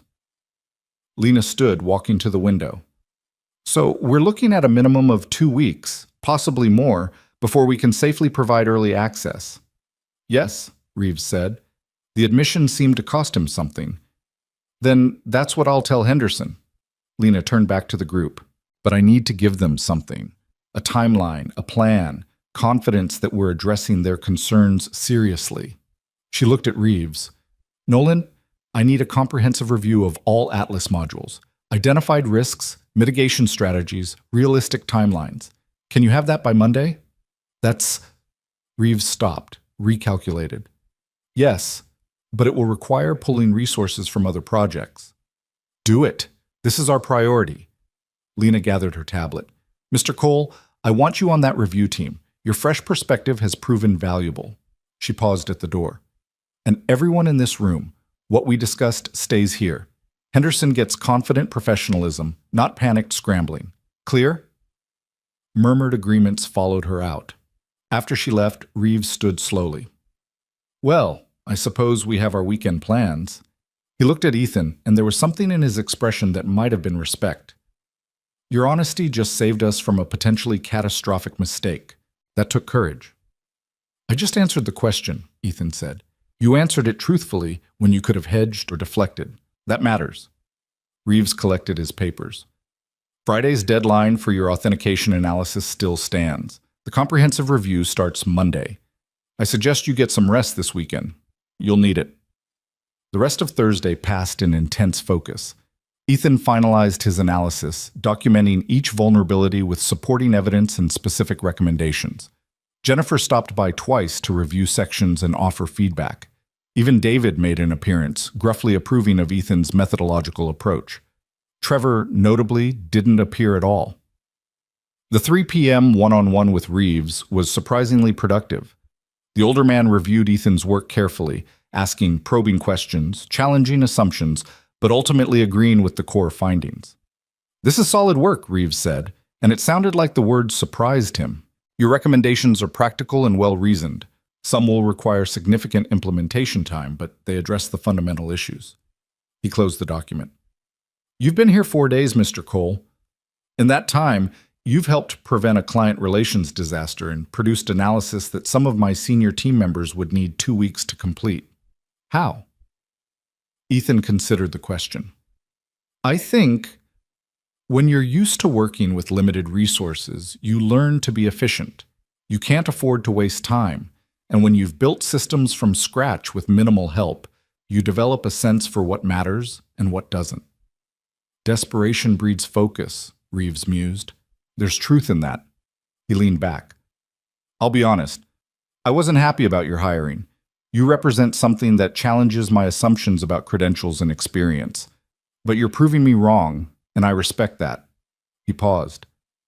I also fear it somewhat. Fear it? I've built my career on the belief that expertise requires formal training, credentials, years of structured experience. If that's not true, if someone can achieve similar or better results through unconventional paths, it raises uncomfortable questions about everything I've advocated for. Reeves met his eyes. But uncomfortable questions are often the most important ones. So I'm choosing to see your presence here as an opportunity to examine my own biases. It was perhaps the most honest thing anyone at Riverton had said to Ethan. Thank you for that, Ethan said. And for the record, I don't think formal training is valueless. Everyone on this team brings expertise I don't have. I'm learning from all of you every day. Mutual respect and mutual learning. That's the foundation of good teams. Reeves stood, signaling the meeting's end. Enjoy your weekend, Mr. Cole. Monday will be demanding. Friday morning, Ethan submitted his comprehensive authentication analysis. By noon, he'd received approving emails from Reeves, Marcus, and Jennifer. By 2 p.m., he was helping Jennifer troubleshoot an unrelated database query issue. Not part of his assigned work, but she'd asked, and he couldn't say no. At 3:30, as he was preparing to leave for Lucy's pickup, Trevor appeared at his cubicle. Got a minute? The same words as Wednesday, but the tone was different, harder. I need to leave soon for, this won't take long. Trevor stepped fully into the cubicle, crowding the space. I've been watching you this week, the way you've positioned yourself, gotten close to Reeves and Jennifer, inserted yourself into high-level meetings. I haven't positioned myself anywhere. I've been doing the work I was assigned. Right, the work that somehow always puts you in front of the important people. Trevor's smile was cold. You're smart, I'll give you that. Playing the humble outsider while carefully building your profile. But here's what you need to understand. I've been on this team for 3 years. I've put in the time, done the grunt work, earned my place. You don't get to walk in here with your sob story and your lucky diagnosis and jump the line. I'm not trying to jump any line, Ethan said, keeping his voice level. I'm just trying to do my job. Your job is junior analyst. That means you support senior team members. That means you don't contradict Dr. Reeves in meetings with the CEO. That means you know your place. I answered questions honestly. If that's a problem, it's a problem when you make the rest of us look bad. Trevor leaned in closer. Here's some free advice. Stay in your lane. Do your assigned work. Keep your head down. Stop trying to be the hero. Because if you don't, you'll find out how quickly the golden boy can become the scapegoat. He walked away before Ethan could respond. Ethan sat very still for a moment, processing the confrontation. His hands were shaking slightly, adrenaline and anger mixing. He pulled out his phone, almost texted Jennifer, then stopped. She'd already done enough to help him. He couldn't make her his constant defender. He left the office at 3:40, still rattled. The drive to Lucy's school was automatic, his mind replaying Trevor's words. By the time he pulled up to the pickup line, he'd managed to push it aside. Lucy didn't need to see him upset. "Daddy!" She climbed into the car with her usual enthusiasm, her backpack dragging behind her. "We made papier-mâché animals today. Mine's a dolphin, but it looks more like a blob with a nose." "I'm sure it's beautiful." "It's really not. Mrs. Patterson said it has character." Lucy buckled herself in. "How was your week? Did you do important computer stuff?" "I did. And you know what? I think I might actually be getting the hang of it." "That's because you're smart." Lucy said it with such absolute certainty that Ethan felt his earlier tension ease slightly. "Can we have tacos tonight?"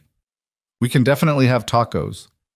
They stopped at the grocery store where Lucy insisted on helping pick out ingredients, carefully selecting the perfect avocados and debating the merits of flour versus corn tortillas.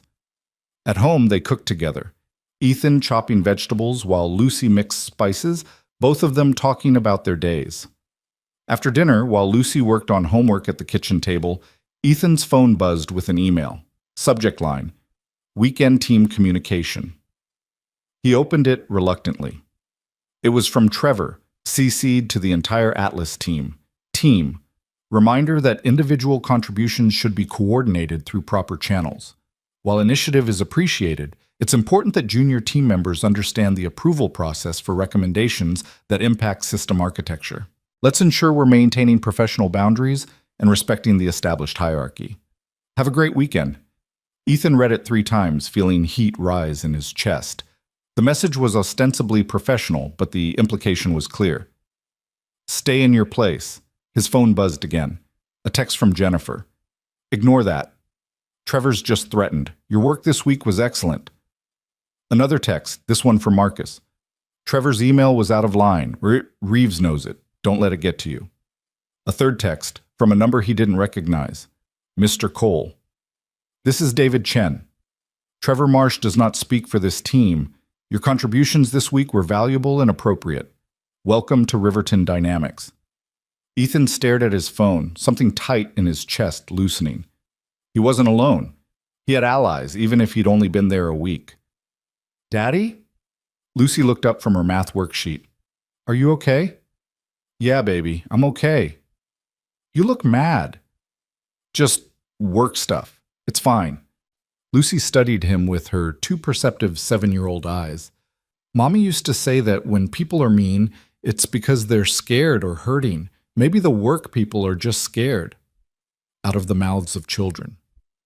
Maybe you're right. I'm usually right. Lucy returned to her homework with complete confidence, leaving Ethan to marvel at her wisdom. He typed a response to Jennifer. Thanks. I appreciate the support. See you Monday. To Marcus. I won't. Thanks for having my back. To David. Thank you. That means a lot. He didn't respond to Trevor's email. Some battles weren't worth fighting directly. Saturday morning, Ethan woke to find another email, this one from Dr. Reeves, sent at 2 a.m. Mr. Cole, your authentication analysis has been distributed to the leadership team. Lena asked me to convey her appreciation for thorough, honest work. The comprehensive review meeting Monday will begin at 8 a.m. sharp. Prepare to present your findings to the full technical leadership. This will include VPs from other departments who need to understand Atlas's current state.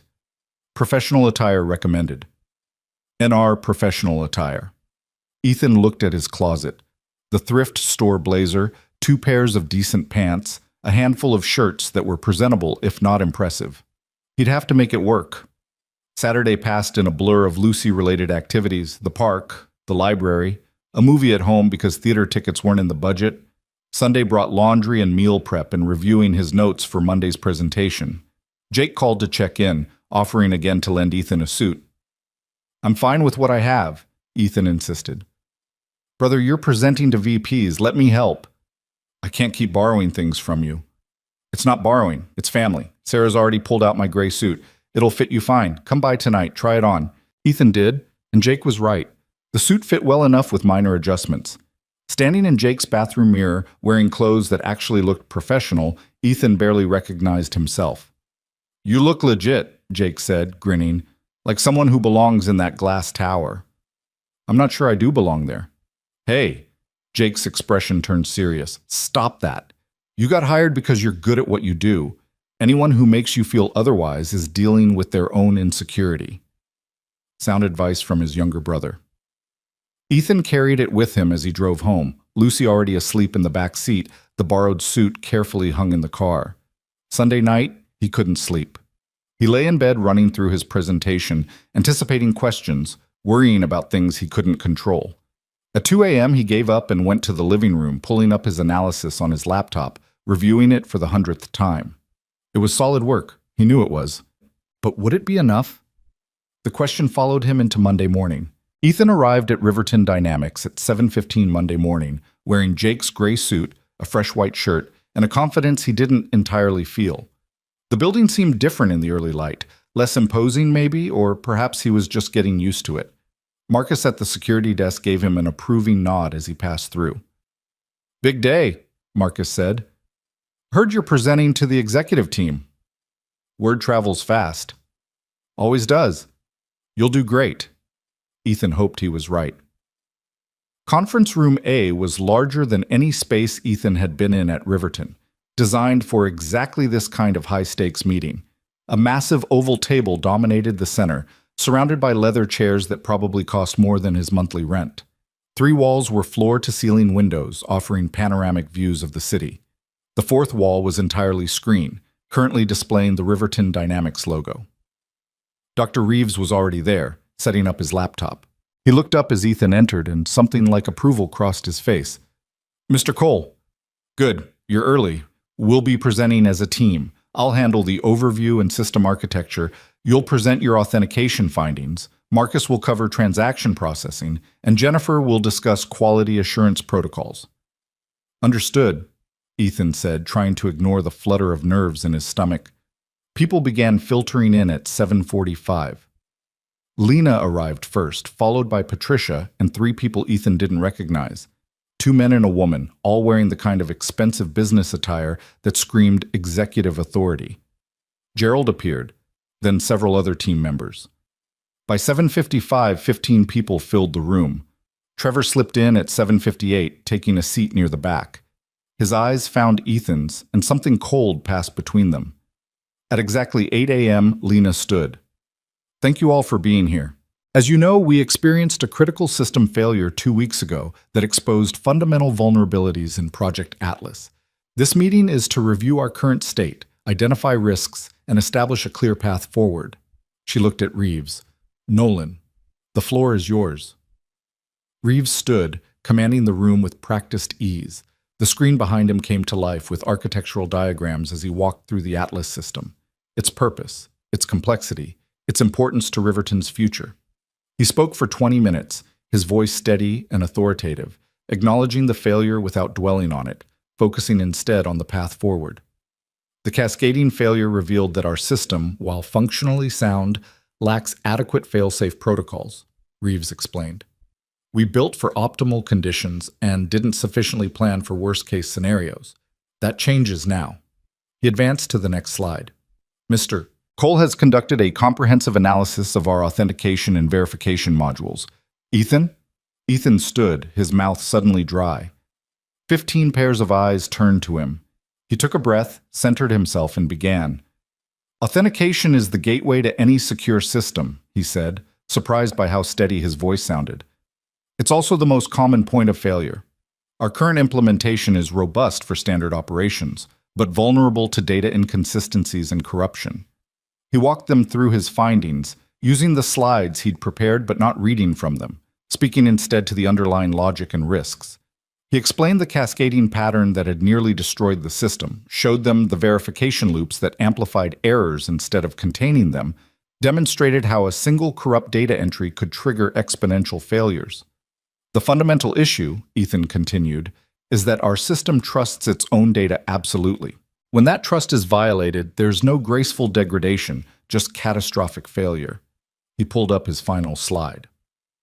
My recommendations focus on 3 areas: implementing tiered verification protocols, establishing circuit breakers that isolate problems before they cascade, and creating fallback authentication pathways for when primary systems fail. One of the executives Ethan didn't know raised his hand, a man in his 60s with steel-gray hair. These sound like significant architectural changes. What's the implementation timeline? For basic circuit breakers and isolation protocols, approximately 2 weeks, Ethan replied. For the full tiered verification system, closer to 6 weeks. But the 2-week implementation would address the most critical vulnerabilities. And the cost? Ethan glanced at Reeves, who stepped in smoothly. We estimate approximately $200,000 in development costs for the complete implementation. The 2-week critical fix would be closer to $40,000. The executive, whose nameplate read Richard Townsend, CFO, made a note. Continue. Marcus presented next, his findings on transaction processing equally concerning. The module handled millions of dollars in financial data, and while it was secure, it wasn't resilient. A single point of failure could compromise entire transaction chains. Jennifer followed with quality assurance protocols, proposing more rigorous testing procedures and automated monitoring systems. When they finished, Lena stood again. Questions? Richard spoke first. This all sounds necessary, but I'm concerned about timeline. Henderson wants early access in 3 weeks. Can we deliver a safe system by then? No, Reeves said bluntly. Not the full system. We could provide sandboxed access to specific modules that have been hardened, but full system access would be premature. Henderson's contract is worth $12 million over 3 years, another executive said. A woman with sharp features and sharper eyes. Nameplate reading, Victoria Chen, VP Business Development. If we delay their timeline, they may walk. Nexus Corp is actively courting them.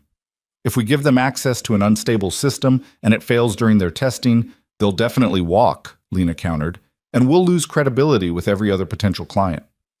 We need a middle path, Patricia suggested. Limited access, carefully controlled environment, white glove support. Make them feel like VIP beta testers, not like we're hiding problems. Can we guarantee stability in a limited environment? Victoria asked, looking at Reeves. If we focus our resources on hardening the modules Henderson specifically needs, authentication, transaction processing, and basic analytics, yes. We could have those secured within 2 weeks. Reeves looked at his team. But it would require pulling everyone from other projects. Total focus on Atlas stabilization. Lena considered this.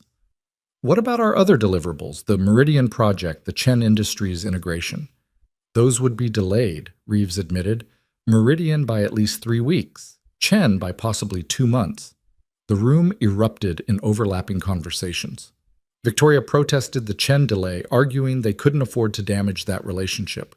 Richard worried about the resource allocation costs. Another VP Ethan hadn't been introduced to raised concerns about team burnout. Through it all, Lena remained silent, listening, her expression unreadable. Finally, she raised one hand and the room went quiet. Here's what's going to happen, she said, her voice carrying absolute authority. Atlas stabilization becomes our company priority for the next 2 weeks. All necessary resources are allocated. Meridian and Chen clients will be informed of minor delays due to security enhancements, which is true. We give Henderson access in 3 weeks to a limited but bulletproof system. She looked around the table. And we use this as a learning opportunity. Every project team will review their own systems for similar vulnerabilities. I want comprehensive risk assessments on my desk within a month. Lena, the cost, Richard began. The cost of doing this right is less than the cost of another catastrophic failure, Lena interrupted. We nearly lost everything 2 weeks ago. That doesn't happen again. She closed her laptop with finality. Nolan, your team has full autonomy. Whatever you need, you get. Everyone else, support them however necessary. Meeting adjourned. People filed out, some still grumbling, others already on their phones making calls. Ethan started gathering his materials when Lena approached. Mr. Cole, a moment? Of course. She waited until most people had left, then spoke quietly. That was excellent work. Clear, comprehensive, honest about risks without being alarmist. You presented like someone who's been doing this for years. Thank you. I was terrified the entire time. A small smile. Good presenters usually are. It keeps them sharp. She paused. I'm curious, at any point during your analysis, did you consider softening your findings, making the problem seem less severe to avoid seeming overly negative? Ethan thought about it. No. You hired me to find problems and fix them. Pretending they're smaller than they are doesn't help anyone. That's the right answer, but it's not the answer many people give. They want to be liked, to fit in, to not rock the boat. Lena's gaze was intense. You're going to face pressure to compromise that honesty. From colleagues who feel threatened, from timelines that demand optimism, from your own desire to belong. Don't. The moment you start softening the truth is the moment you become just another voice in the chorus. That's not exactly an easy path. No, it's not. But it's the right one. She moved toward the door, then stopped. One more thing. Trevor Marsh is a competent analyst, but a political creature. He sees your success as his failure. Be aware of that. I am. Good. Patricia will send you the updated project schedule. Prepare for long days. And then she was gone, leaving Ethan alone in the vast conference room. Jennifer found him 10 minutes later, still standing by the window, processing everything. There you are. You killed it up there. Even Victoria was impressed, and she's never impressed. I think I just committed us to 2 weeks of insanity. Welcome to crisis mode. It's basically our natural state. Jennifer grinned. Come on, Reeves is gathering everyone for sprint planning. We need to figure out how to accomplish 6 weeks of work in 2. The sprint planning meeting was intense and chaotic. Reeves divided the team into subgroups, each focused on specific modules. Ethan found himself leading the authentication workstream with Jennifer and 2 other engineers he'd barely met, a quiet woman named Lisa and an enthusiastic recent graduate named Ahmed. Your analysis identified 7 critical vulnerabilities, Reeves said, pulling up Ethan's documentation. I want 4 of them resolved by end of week, the other 3 by the following Monday. Can you do that? We'll have to, Ethan replied, because what else could he say? The next 5 days blurred together into a continuous stream of code reviews, implementation sessions, testing cycles, and problem solving. Ethan arrived at 6 a.m. and left at 8 p.m., grabbing dinner from the cafeteria and eating at his desk.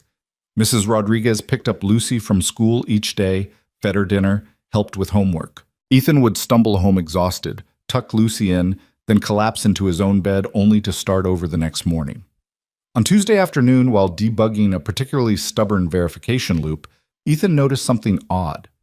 A section of code that should have been straightforward instead took a convoluted path through multiple functions. He traced it back, following the logic, and found himself in a part of the authentication system that wasn't documented in any of the official architecture diagrams.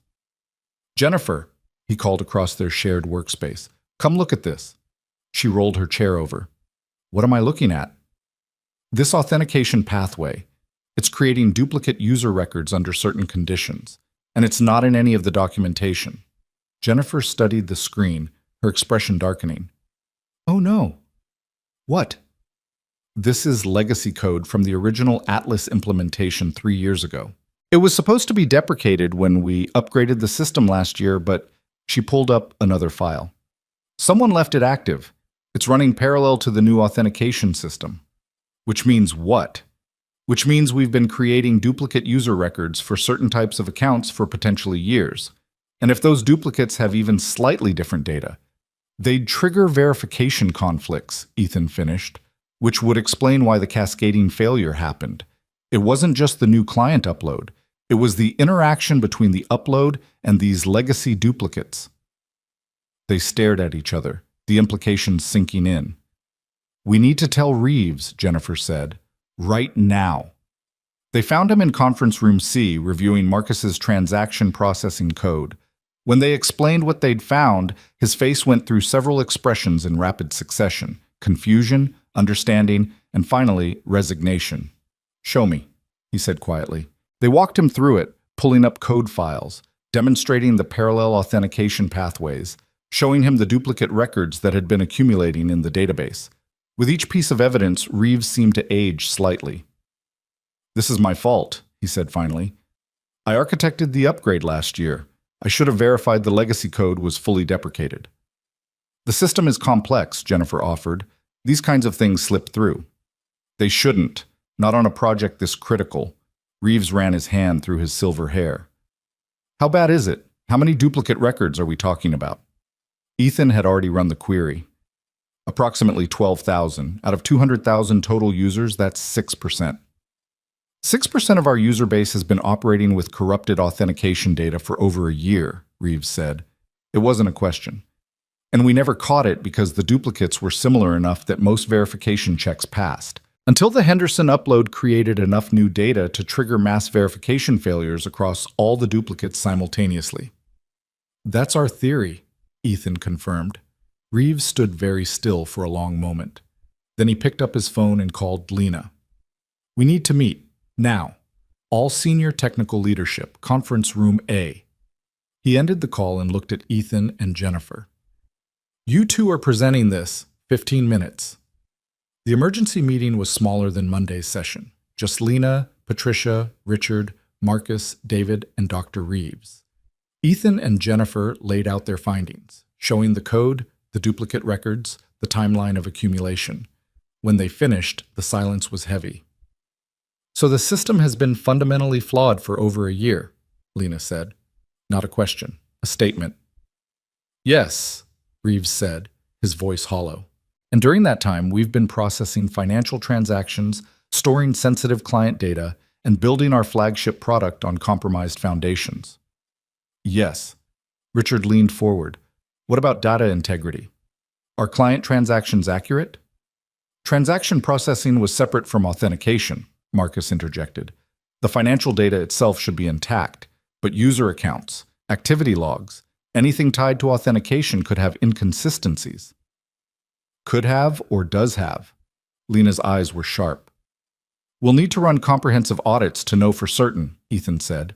"But given the duplicate patterns we're seeing, I'd estimate at least some inconsistencies exist." Patricia closed her eyes briefly. "If this becomes public..." "It doesn't," Lena said firmly.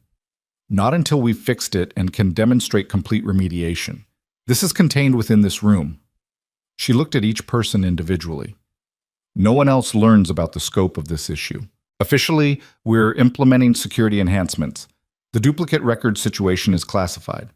"We can't keep this from the full team," Reeves protested. "They need to understand what they're fixing." "The core team, the people in this room, plus your immediate workstream leads, can know. But it doesn't go wider. We cannot afford panic or leaked information." Lena turned to Ethan. "Mr. Cole, you found this. What's your recommendation for fixing it?" Ethan took a breath, aware that 15 years of someone else's work hung on his next words. "We need to identify all duplicate records, determine which version is authoritative, merge the valid data, and deprecate the duplicates. Then we need to fully remove the legacy authentication pathway and verify the new system handles all cases correctly. Finally, we run integrity checks on all associated data to catch any inconsistencies." Timeline? To do it right, 3 weeks, minimum. To do it fast but risky, 1 week. "We have 2 weeks until Henderson access," Lena said. "Can you do it in 2? If we prioritize Henderson's user base first, clean their records completely, verify their data integrity, we could have that ready in 2 weeks. The full user base cleanup would take longer." Lena considered this. "Do it. Henderson's records first, then systematic cleanup of the rest. Richard, authorize whatever resources they need. Nolan, restructure your sprint plans. This takes absolute priority." "What about the other vulnerabilities?" Marcus asked. "The circuit breakers, the tiered verification, all the work we've already started?" "Still necessary," Reeves said, "but they become secondary to data remediation. We can't build security improvements on a corrupted foundation." The meeting dissolved into logistics, resource allocation, timeline adjustments, communication protocols. Ethan felt the weight of it all pressing down on him. He'd found the problem, which was good, but now he owned part of the solution, which was terrifying. As people filed out, Reeves pulled Ethan aside. You could have stayed quiet about this, kept your head down, let the legacy code continue lurking until someone else found it, or until it caused another crisis. Why didn't you? Because staying quiet would have been wrong, Ethan said simply. Even knowing it makes your job significantly harder? Even knowing it might reflect poorly on me and the entire architectural team?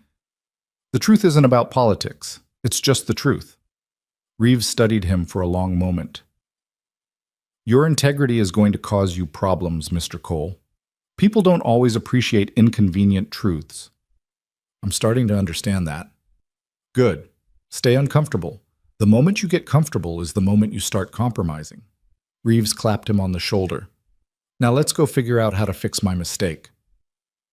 The next week was brutal. Ethan's team worked 12-hour days, sometimes longer, systematically identifying duplicate records and determining which data was valid.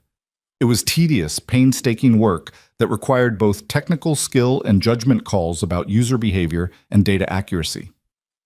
Ahmed proved to be a coding prodigy, writing scripts that automated much of the detection process.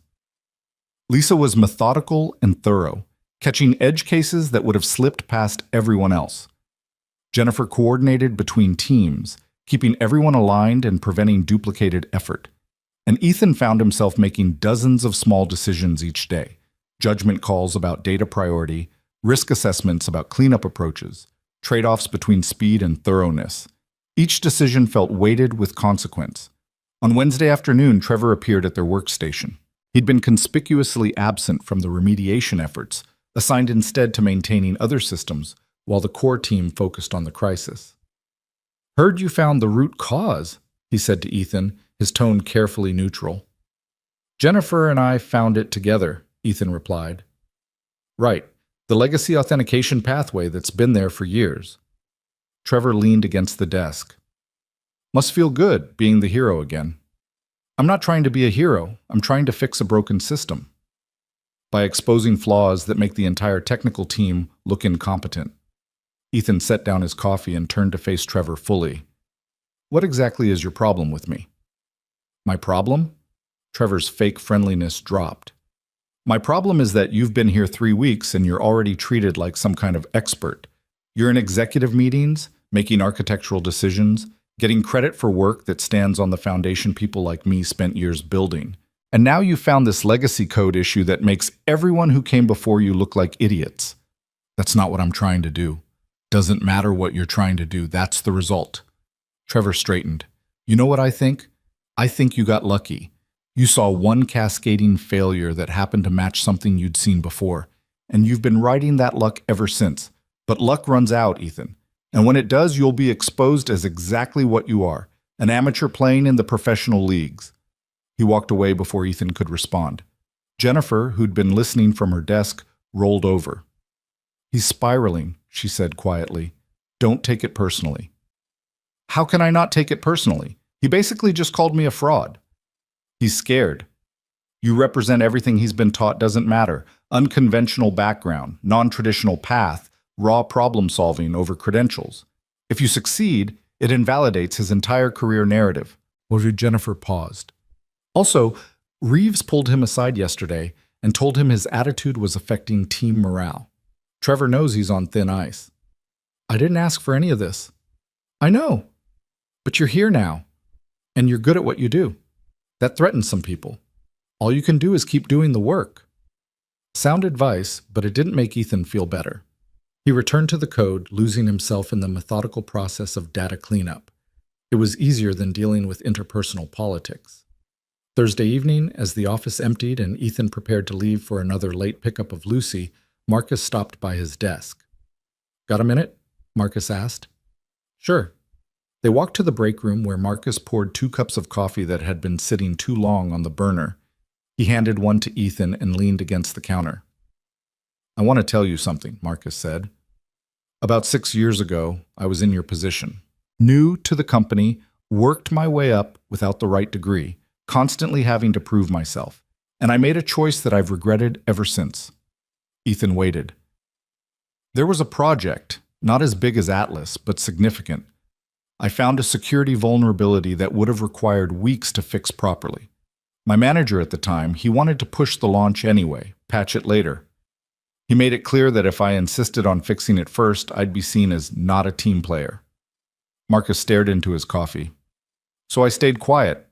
We launched, and 3 months later that vulnerability was exploited. We lost client data. There was a lawsuit. 2 people were fired. But not you. But not me. Because I hadn't officially reported the vulnerability. I just mentioned it in passing and then let it go. Marcus met Ethan's eyes. I kept my job by compromising my integrity, and I've had to live with that ever since. Why are you telling me this? Because I see you at a similar crossroads. You found problems, you're speaking up about them, and it's making you enemies.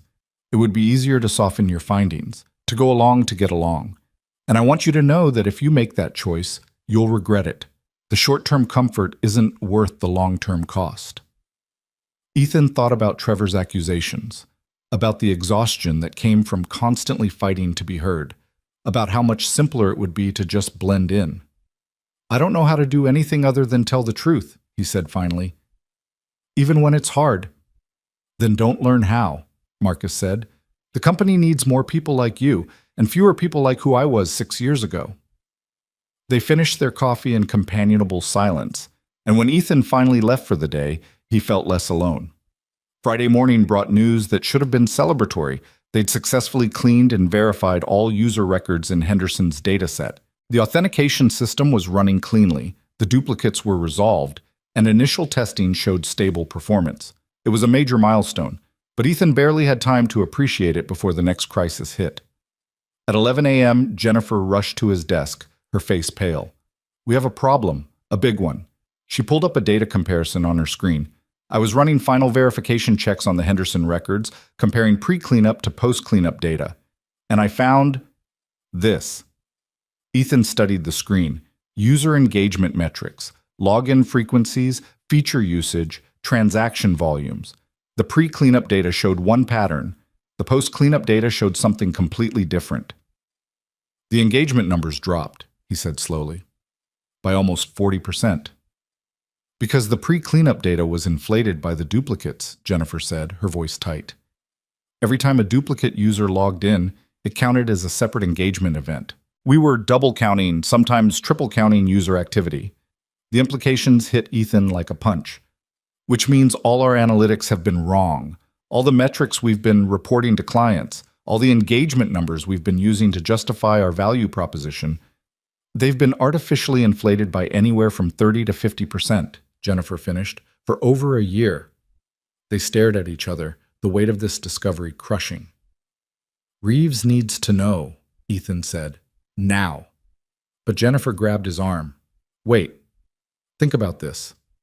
If we report this, it doesn't just affect Atlas. It affects every client contract we've signed based on these metrics. Henderson, Chen Industries, Meridian, all of them were sold on engagement numbers that were fundamentally false. That's fraud. That's unintentional data corruption that happened to produce favorable results, Jennifer said, though she didn't sound convinced. There's a difference. Is there? If we know the numbers were wrong and we don't correct them, that's intentional deception.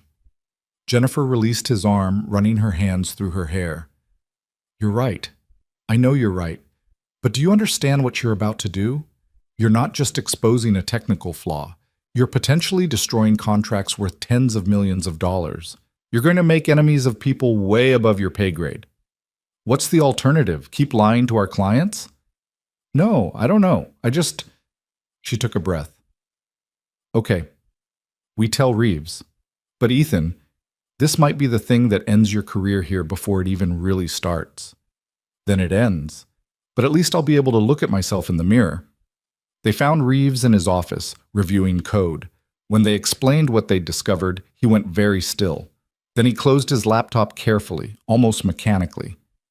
Show me the data, he said. They spent 30 minutes walking him through it. The pre-cleanup metrics, the post-cleanup reality, the scope of the inflation across different client accounts. With each data point, Reeves's expression grew more strained. This is catastrophic, he said finally. We've been selling clients inflated performance metrics for over a year. When they discover the real numbers, and they will discover them once they start testing the cleaned system, they'll feel deceived, Ethan finished, even though it was unintentional. Intent doesn't matter in contract negotiations. Reeves stood, pacing his office. Lena needs to know immediately, and Victoria, and Richard, and... He stopped. This could destroy the company. Or it could be an opportunity to demonstrate integrity, Ethan suggested quietly. We found the problem, we fixed it, and we're being transparent about the implications. We're not hiding anything. That's a very optimistic take on corporate catastrophe, Mr. Cole. It's the only take that lets us sleep at night. Reeves studied him for a long moment. You realize you could have buried this, kept quiet about the metric inflation, let clients discover it on their own down the line. By the time they did, you'd have moved on to other projects. No one would connect it back to you. That's not who I am. No, Reeves said softly. It's not. Which makes you either the most principled person I've ever met or the most naive. I haven't decided which yet. He pulled out his phone. Let's go ruin Lena's day. The emergency executive meeting convened within an hour. Lena, Patricia, Richard, Victoria, and several other VPs Ethan had never met crowded into conference room A. The tension was palpable before anyone even spoke. Ethan and Jennifer presented their findings, laying out the data comparison with clinical precision. As they talked, Victoria's face progressed from confusion to horror. Richard's jaw tightened with each slide.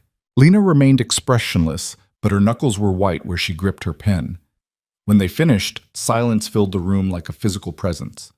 Victoria spoke first, her voice dangerous and quiet. Let me make sure I understand. The engagement metrics we've been reporting to clients, the numbers that are literally written into contract value propositions, have been inflated by 30 to 50% for the past year. Yes, Ethan said. And when Henderson begins testing next week, they'll immediately see that their actual user engagement is significantly lower than what we promised. Yes. Which will likely void their contract and open us to breach lawsuits from them and every other client we've sold these false metrics to. Potentially, yes. Victoria turned to Lena. This is unacceptable. We need to get ahead of it, Lena interrupted, her voice calm despite the storm brewing. We don't wait for clients to discover it. We disclose it immediately, explain the technical cause, demonstrate our remediation, and offer amended contract terms if necessary. That's commercial suicide, Victoria protested. We'll lose every major account. We'll lose them faster if they discover we knew about this and hid it, Patricia countered. Lena's right. Disclosure is the only path that preserves any credibility. Richard leaned forward. What about legal liability? If we disclose, aren't we basically admitting to fraudulent representation? We're admitting to an unintentional technical error that has been corrected, Lena said firmly. That's different from fraud. Our legal team will need to craft the messaging carefully, but transparency is our best defense. Our best defense is keeping our mouths shut and hoping clients don't notice the discrepancy, another VP said, an older man whose nameplate read Dennis Shaw. They'll notice, Ethan said quietly. All eyes turned to him. Henderson's analytics team is thorough. They'll spot the difference within the first week of testing, and when they do, they'll feel deceived. But if we tell them first, explain what happened, show them the cleaned data is actually more reliable. You're suggesting we spin this as an improvement? Dennis's tone was scathing. I'm suggesting we tell the truth and let clients decide how to respond, Ethan replied. Some will walk, but some might appreciate the honesty. That's a very expensive gamble, Mr. Cole. It's the right gamble, Lena said with finality. Here's what's going to happen. Legal and I will draft disclosure notices for all affected clients. Victoria, your team will prepare amended proposals with accurate metrics and adjusted pricing if necessary. Nolan, your team continues remediation work but also prepares technical documentation explaining the issue and resolution. We present everything to Henderson on Monday before their testing begins. Then we systematically reach out to other clients. Monday is in 3 days, Victoria said. Then we work through the weekend. Lena stood. I know this is a disaster, but it's a disaster we're facing honestly and transparently. That has to count for something. Meeting adjourned. Executive team, stay behind. Everyone else, thank you for your integrity in bringing this forward. Ethan, Jennifer, and Reeves filed out. In the hallway, Reeves stopped, leaning heavily against the wall. 20 years, he he said. "I've been building systems for this company for 20 years. And in 1 month, a junior analyst with no degree has found more critical flaws than I've identified in the past 5 years." Dr. Reeves, "No, let me finish." He looked at Ethan with something that wasn't quite resentment, but wasn't quite respect either. "You've done good work, Mr. Cole. Important work. Work that will likely save this company from worse consequences down the line. But you've also exposed me. Exposed my systems, my oversights, my pride, and I'm struggling to be gracious about that. I'm not trying to expose anyone. I'm just trying to fix problems. I know, which somehow makes it worse." Reeves pushed off the wall. "I'm going to take a walk, clear my head. Jennifer, you're in charge of the team for the rest of the day. Mr. Cole, go home. Spend time with your daughter. Monday is going to be hell." He walked away, leaving Ethan and Jennifer in the hallway. "Well," Jennifer said after a moment, "at least we're consistent. Every week you're here, we discover a new way the company is falling apart. Is it always like this?" "No, usually it's much more boring. You've brought excitement to the workplace." She managed a weak smile. "Seriously, though, you did the right thing, both times. That takes guts." "Or stupidity." "Sometimes they're the same thing." Ethan left the office at 3 p.m., earlier than he'd been able to leave all week. He picked up Lucy from school personally for the first time in days, and her squeal of delight when she saw him waiting made everything feel slightly less overwhelming. "Daddy, you're here! Mrs. Patterson said you were very busy with important work, but I knew you'd come get me eventually." "I'm sorry I've been gone so much, sweetheart." "It's okay. Mrs. Rodriguez makes really good grilled cheese, but I missed you." She grabbed his hand as they walked to the car. "Are you done saving the company yet?" Ethan had to laugh. "Where did you hear that?" "Mrs. Rodriguez said you were helping fix big problems at your work. That means you're saving the company, right? Like a superhero, but with computers." "Something like that." "That's cool. Can we get ice cream? Superheroes deserve ice cream." They got ice cream, 2 scoops each, sitting at a picnic table outside the shop, watching the autumn sun paint the sky in shades of orange and pink. Lucy chattered about school, about her best friend Emma, who had a pet hamster, about the book they were reading in class. Normal 7-year-old concerns that had nothing to do with corrupted databases or corporate catastrophes. "Daddy?" Lucy said, chocolate ice cream on her chin. "Are you sad?" "Just tired, baby."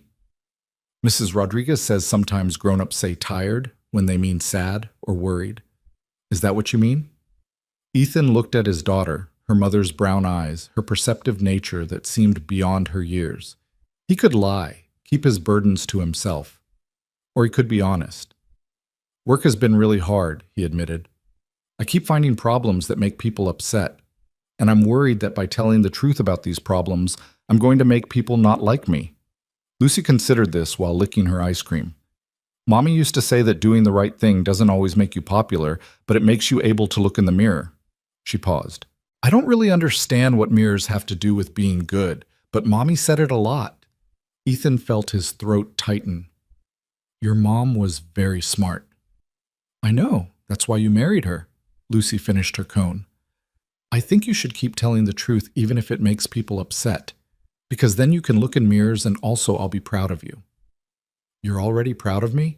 "Super proud. You have the best job and the best brain, and also you let me have ice cream before dinner." She grinned. "Don't tell Mrs. Rodriguez about that last part." They drove home as darkness fell, and Ethan felt something settle in his chest. The situation at work was still dire. Monday would still be brutal. But he had Lucy's pride in his own integrity, and maybe that was enough. That night, after Lucy was asleep, Ethan's phone buzzed with a text from an unknown number. He opened it hesitantly. "Mr. Cole, this is Lena Whitmore. I wanted to thank you personally for your courage in bringing forward difficult truths. What you've done these past 3 weeks, identifying the cascading failure, finding the legacy code issue, exposing the metric inflation, represents the kind of ethical leadership this company needs more of. Monday will be challenging, but know that you have my full support. Your integrity is valued here, even when it's inconvenient." Ethan read it twice, then saved the number in his contacts. It helped, knowing he wasn't entirely alone in this. But sleep didn't come easily that night.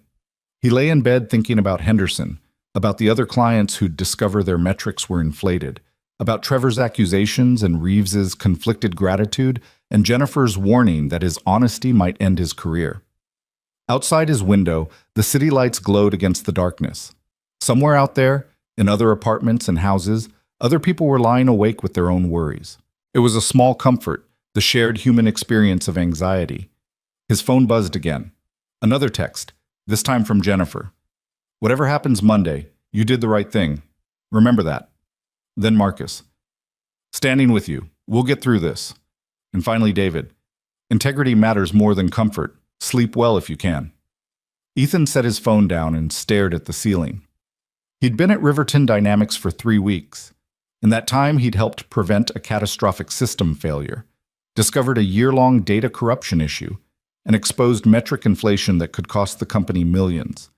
He'd made both allies and enemies, earned respect and resentment in equal measure. And on Monday, he'd have to face Henderson's executives and explain why every number they'd been promised was wrong. The thought should have terrified him, and it did. But beneath the fear was something else, a stubborn certainty that honesty, however painful, was the only path worth walking. He thought of Lucy's words, "Keep telling the truth so you can look in mirrors and I'll be proud of you." Simple wisdom from a 7-year-old. But maybe that's all he needed. Monday would come. The reckoning would happen, and Ethan would face it the only way he knew how, with truth, however inconvenient. He closed his eyes and, eventually, slept. Monday arrived with gray skies that matched Ethan's mood. He'd been awake since 4 a.m., running through scenarios in his head, each one ending worse than the last. By 6, he'd given up on sleep entirely and made coffee strong enough to strip paint. Lucy found him at the kitchen table, surrounded by printouts and notes, his laptop open to slides he'd reviewed a dozen times. "Big day?" she asked, climbing into the chair beside him. "The biggest. Are you going to save the company again?" "I might lose them a lot of money instead." Lucy tilted her head, considering this. "But you're telling the truth, right?" "Yes." "Then it'll be okay. Truth is like vegetables. Nobody likes it at first, but it's good for you." Ethan had to smile despite his anxiety. "Where do you get this wisdom?" "Mrs. Rodriguez, she has a lot of sayings." Lucy grabbed a piece of his toast. "You're going to be great, Daddy. Even if people are mad at first, they'll see you were trying to help." He wished he had her confidence. The Henderson meeting was scheduled for 9 a.m. Ethan arrived at Riverton at 7 to find Lena, Patricia, Victoria, and Reeves already in conference room A doing final preparations. The table was covered with documentation, technical reports, amended proposals, legal disclosures, everything they'd need to navigate the disaster they were about to disclose. "Mr. Cole," Lena said, looking up from her laptop. "You're early. Good. Let's review your portion one more time." They spent the next 90 minutes rehearsing, anticipating questions, preparing for worst-case scenarios. Victoria was brutally direct about potential client reactions, making sure everyone understood exactly how bad this could get. Patricia kept redirecting toward messaging that emphasized transparency and remediation. Reeves focused on technical accuracy, ensuring every claim could be supported with data. At 8:45, the Henderson team arrived. 3 executives, including their CEO, Karen Henderson, plus their chief technology officer and head of analytics. They carried themselves with the confidence of people who held $12 million worth of leverage. Introductions were made with professional smiles that didn't quite reach anyone's eyes. Coffee was poured, people settled into chairs, and then Lena began. "Thank you for meeting with us on short notice," she said, her voice steady despite the tension in the room.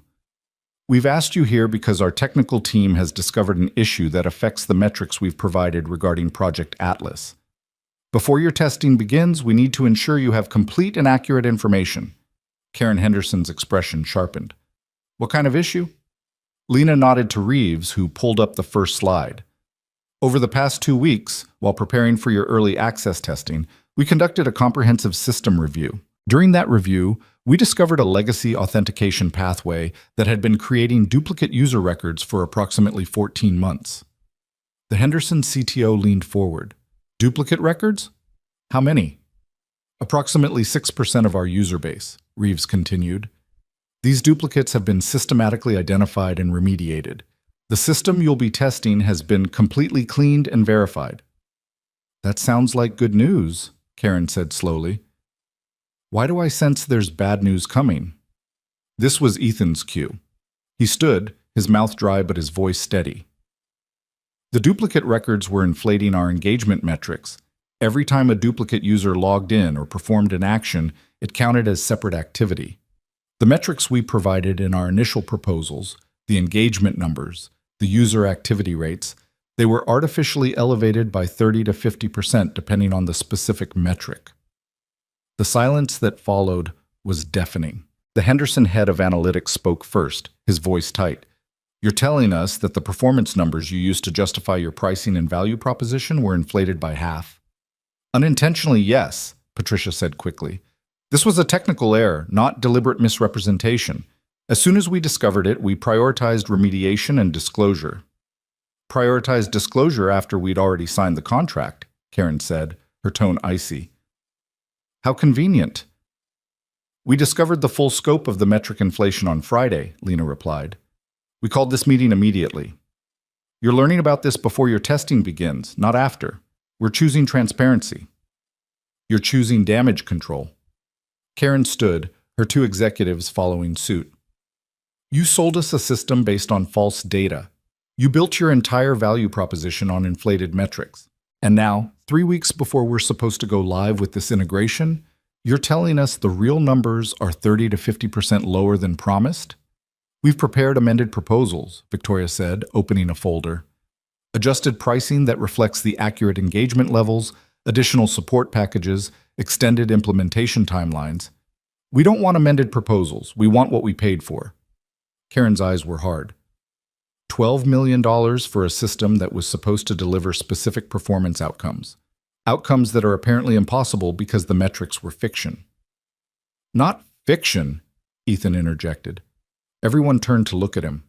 He knew he should stay quiet, let the executives handle this, but he couldn't. The metrics were real. They just weren't accurate. The duplicate records were creating noise in the data. Now that they're cleaned, the system is actually more reliable. The numbers are lower, yes, but they're true. You'll be making decisions based on accurate information instead of inflated statistics. Karen's gaze fixed on him. And you are? Ethan Cole, junior analyst. I'm the one who found the duplicate records issue.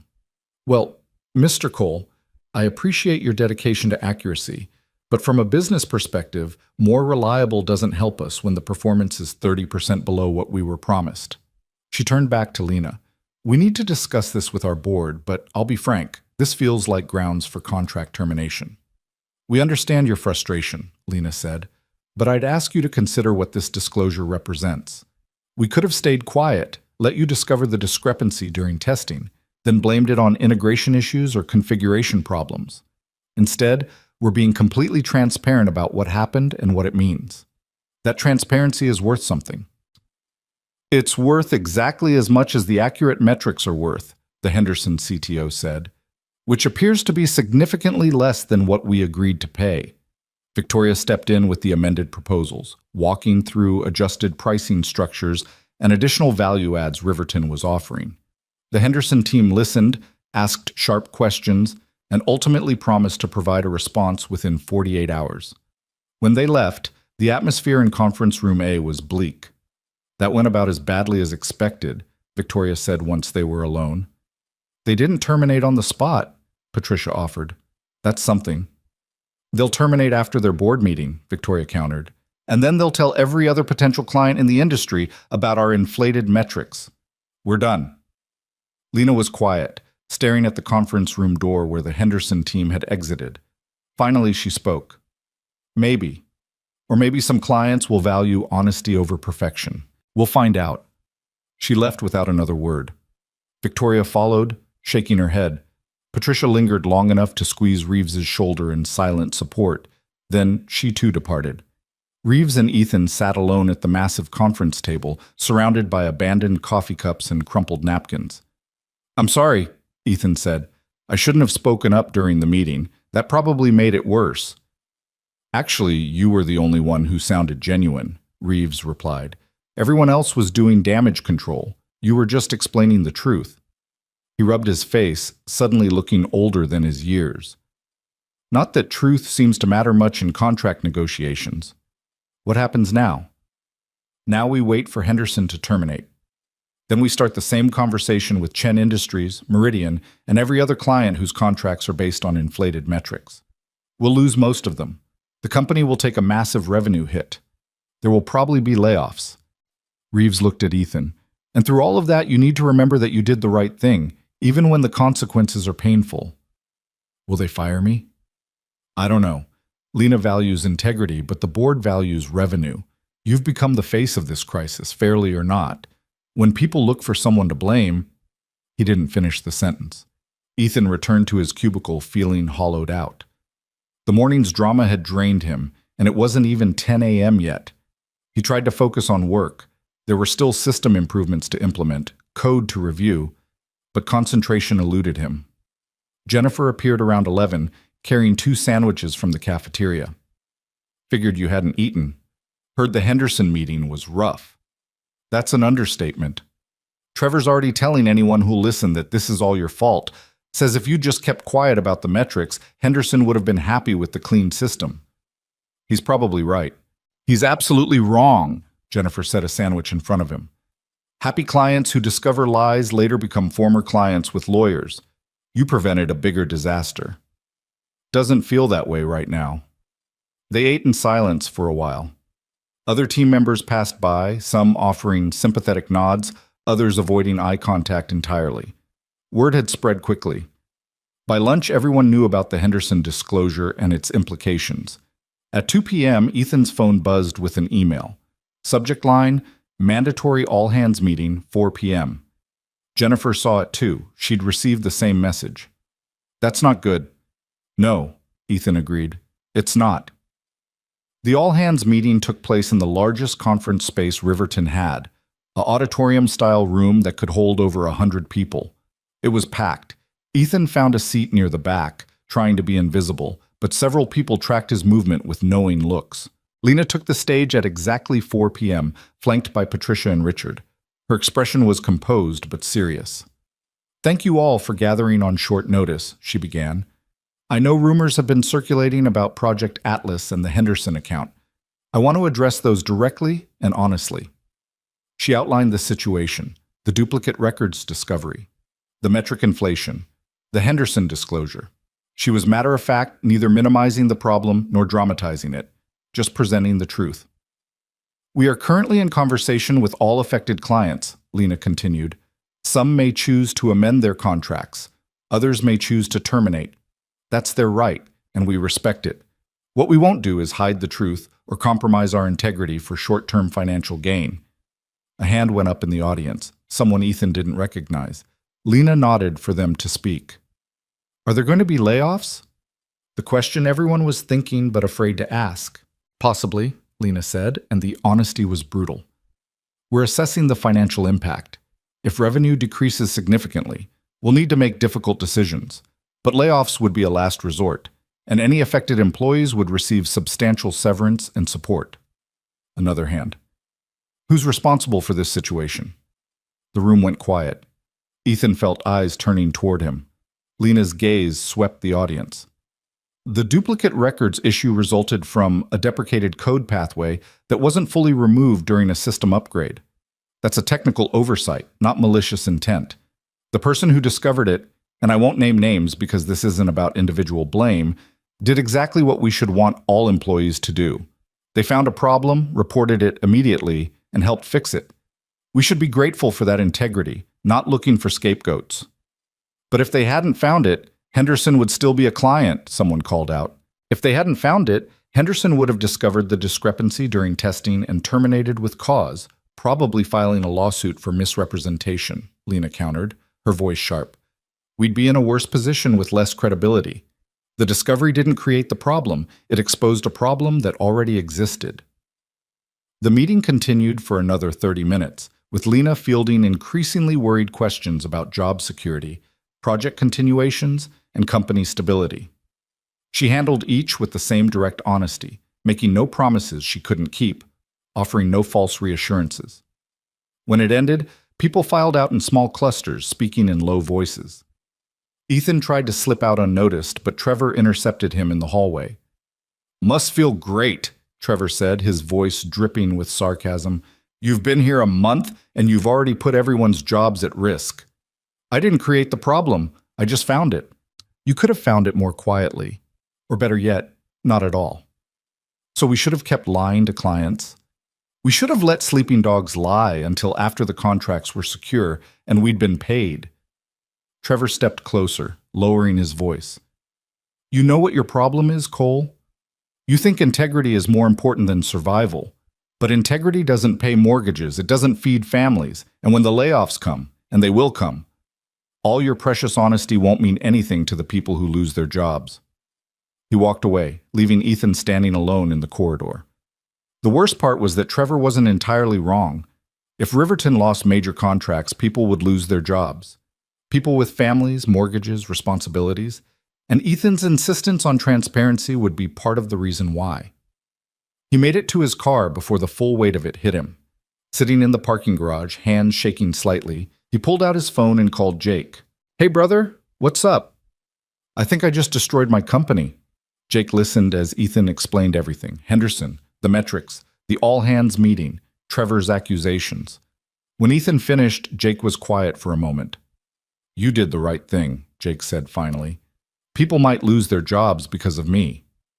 People might lose their jobs because the company was selling clients false data. That's not on you." Jake's voice was firm. "Look, I get it. You're worried about consequences. But ask yourself this. If you'd stayed quiet and Henderson discovered the truth later, would fewer people have lost their jobs? Or would it have been worse because the company's reputation would be destroyed along with the revenue?" "I don't know." "Neither do I. Because we can't see the future. But I know this. You can't build anything lasting on lies. Not systems, not relationships, not companies. You exposed a crack in the foundation. Fixing it might hurt now, but leaving it would have been catastrophic later." Ethan wanted to believe that. He needed to believe that.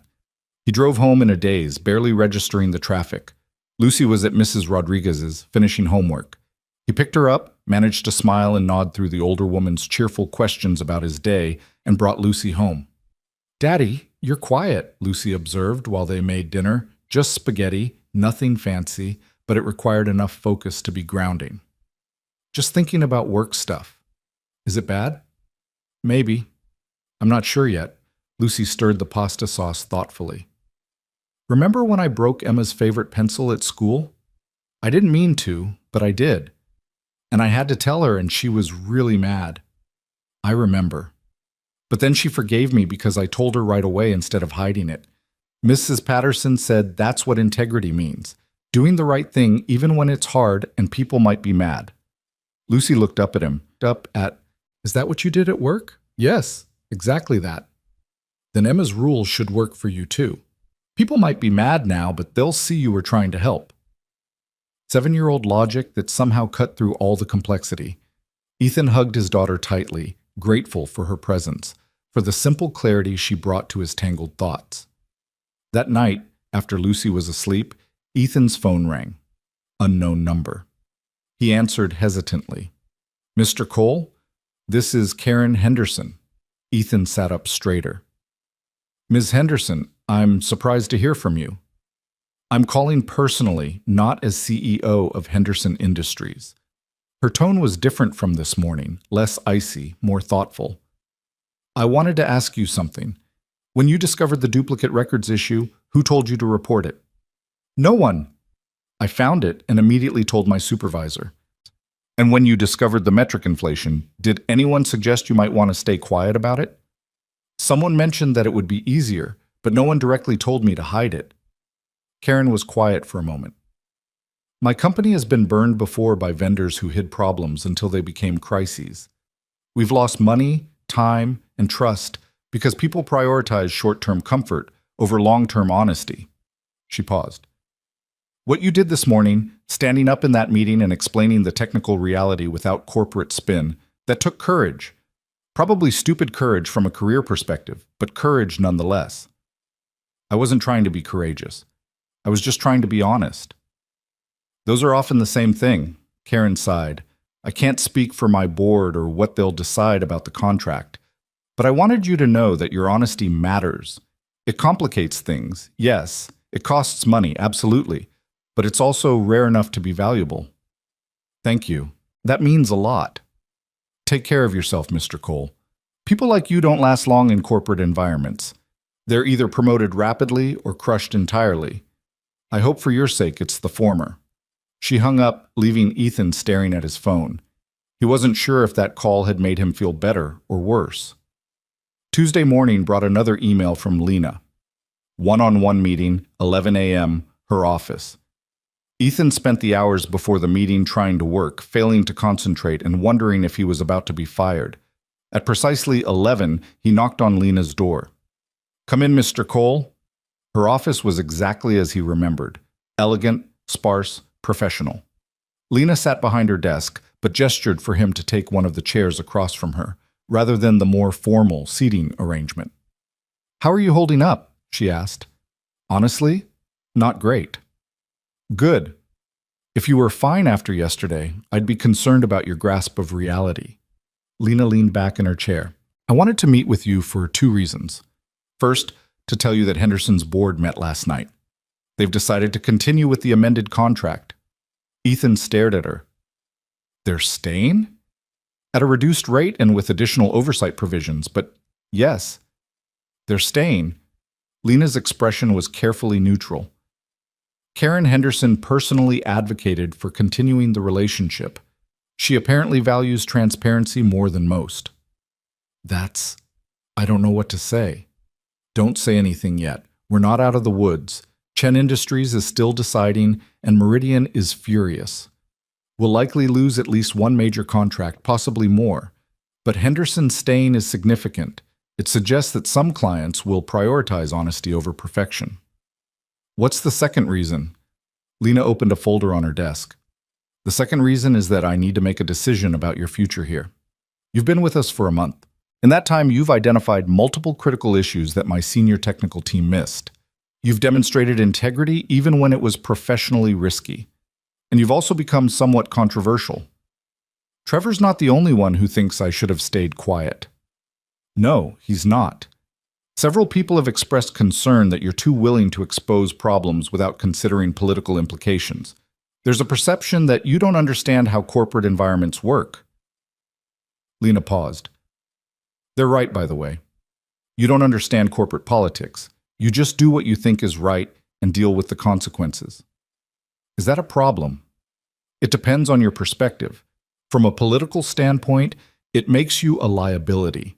You're unpredictable, potentially disruptive, likely to say inconvenient truths at inconvenient times. Lena met his eyes. From a company health standpoint, you're exactly what we need. Ethan waited, not sure where this was going. I'm promoting you, Lena said. Senior analyst, effective immediately.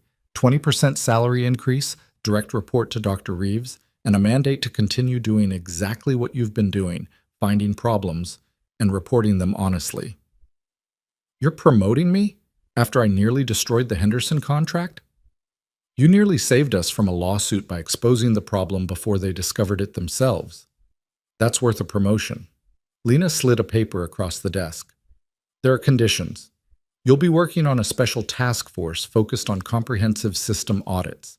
We're going to review every major project for similar vulnerabilities. It will be tedious, detail-oriented work that will make you even more unpopular with people who don't want their systems scrutinized. But it's necessary. Ethan picked up the paper, a formal promotion letter, complete with new salary details that made his eyes widen. This is more than 20%. I rounded up. Consider it hazard pay for dealing with Trevor. Lena almost smiled. Do you accept? Yes. Absolutely yes, thank you. Don't thank me yet. This promotion comes with a target on your back. People who resent your rapid advancement, people who feel exposed by your audits, people who preferred it when problems stayed hidden. You'll need to develop thicker skin and better political instincts. I'm not sure I'm capable of either. Then you'll learn, or you'll burn out. But either way, you'll do it with integrity intact. Lena stood, extending her hand. Welcome to senior leadership, Mr. Cole. Try not to save the company more than once per quarter. It's exhausting. Ethan shook her hand, still processing. Senior analyst. Direct report to Reeves. 25% salary increase. He'd done the math quickly. It was enough to cover rent comfortably, enough to start saving, enough to feel like he and Lucy might actually be okay. He left Lena's office in a daze, the promotion letter folded carefully in his jacket pocket. In the hallway, he ran into Patricia. I heard congratulations are in order, she said warmly. Senior analyst. Well deserved. Thank you, though I'm not sure everyone will agree it's deserved. Not everyone needs to agree. Lena does, and that's what matters. Patricia lowered her voice. Between us, you've caused quite the stir. The exec team is split. Half think you're the best thing that's happened to our quality control in years. Half think you're a loose cannon who doesn't understand business realities. Lena clearly falls in the first camp. And you? I think you're exactly what this company needs, even if what we need isn't always comfortable. Patricia smiled. Keep doing what you're doing. Just maybe develop a slightly better sense of timing for your truth bombs. She walked away, leaving Ethan to wonder if better timing was even possible. Problems didn't wait for convenient moments. He returned to his cubicle to find Jennifer waiting with a bottle of sparkling cider and 2 plastic cups. Heard about the promotion, she said, pouring cider. I'd say you earned it, but honestly, you earned it about 3 times over. Henderson's staying, Ethan said. Did you hear that? I heard. Karen Henderson apparently told Victoria that she trusted companies willing to admit mistakes more than companies that pretended to be perfect, which is either very enlightened or very naive. I haven't decided which. Jennifer raised her cup.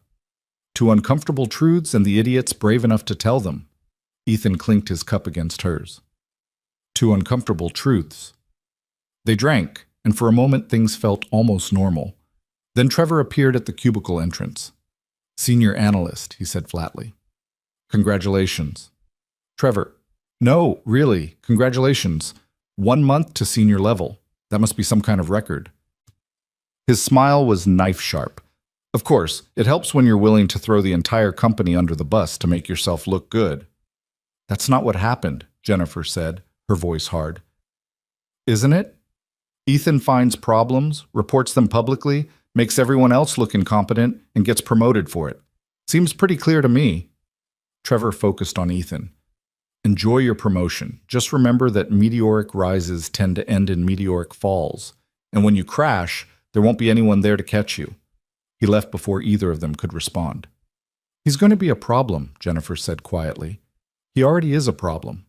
No, I mean a serious problem. Trevor has connections on the board, family ties to one of the original investors. He can make noise that matters. Jennifer looked worried. Watch your back, Ethan. Seriously. The warning settled over him like a weight. But there was nothing he could do about Trevor's resentment except keep doing his job well and hope that competence mattered more than politics. The rest of the week passed in a blur of meetings and system audits. Ethan's new role came with new responsibilities. Leading the task force review, coordinating between departments, presenting findings to executive leadership. It was overwhelming and exciting and terrifying all at once. Chen Industries decided to terminate their contract. Meridian negotiated an amended agreement at significantly reduced rates. 2 smaller clients also walked. The financial impact was substantial. Riverton's quarterly revenue projections dropped by nearly 30%. Richard called an executive meeting Friday afternoon to discuss cost-cutting measures. Ethan wasn't invited, but he heard about it from Reeves afterward. There will be layoffs, Reeves said, his voice heavy. Not massive, but significant.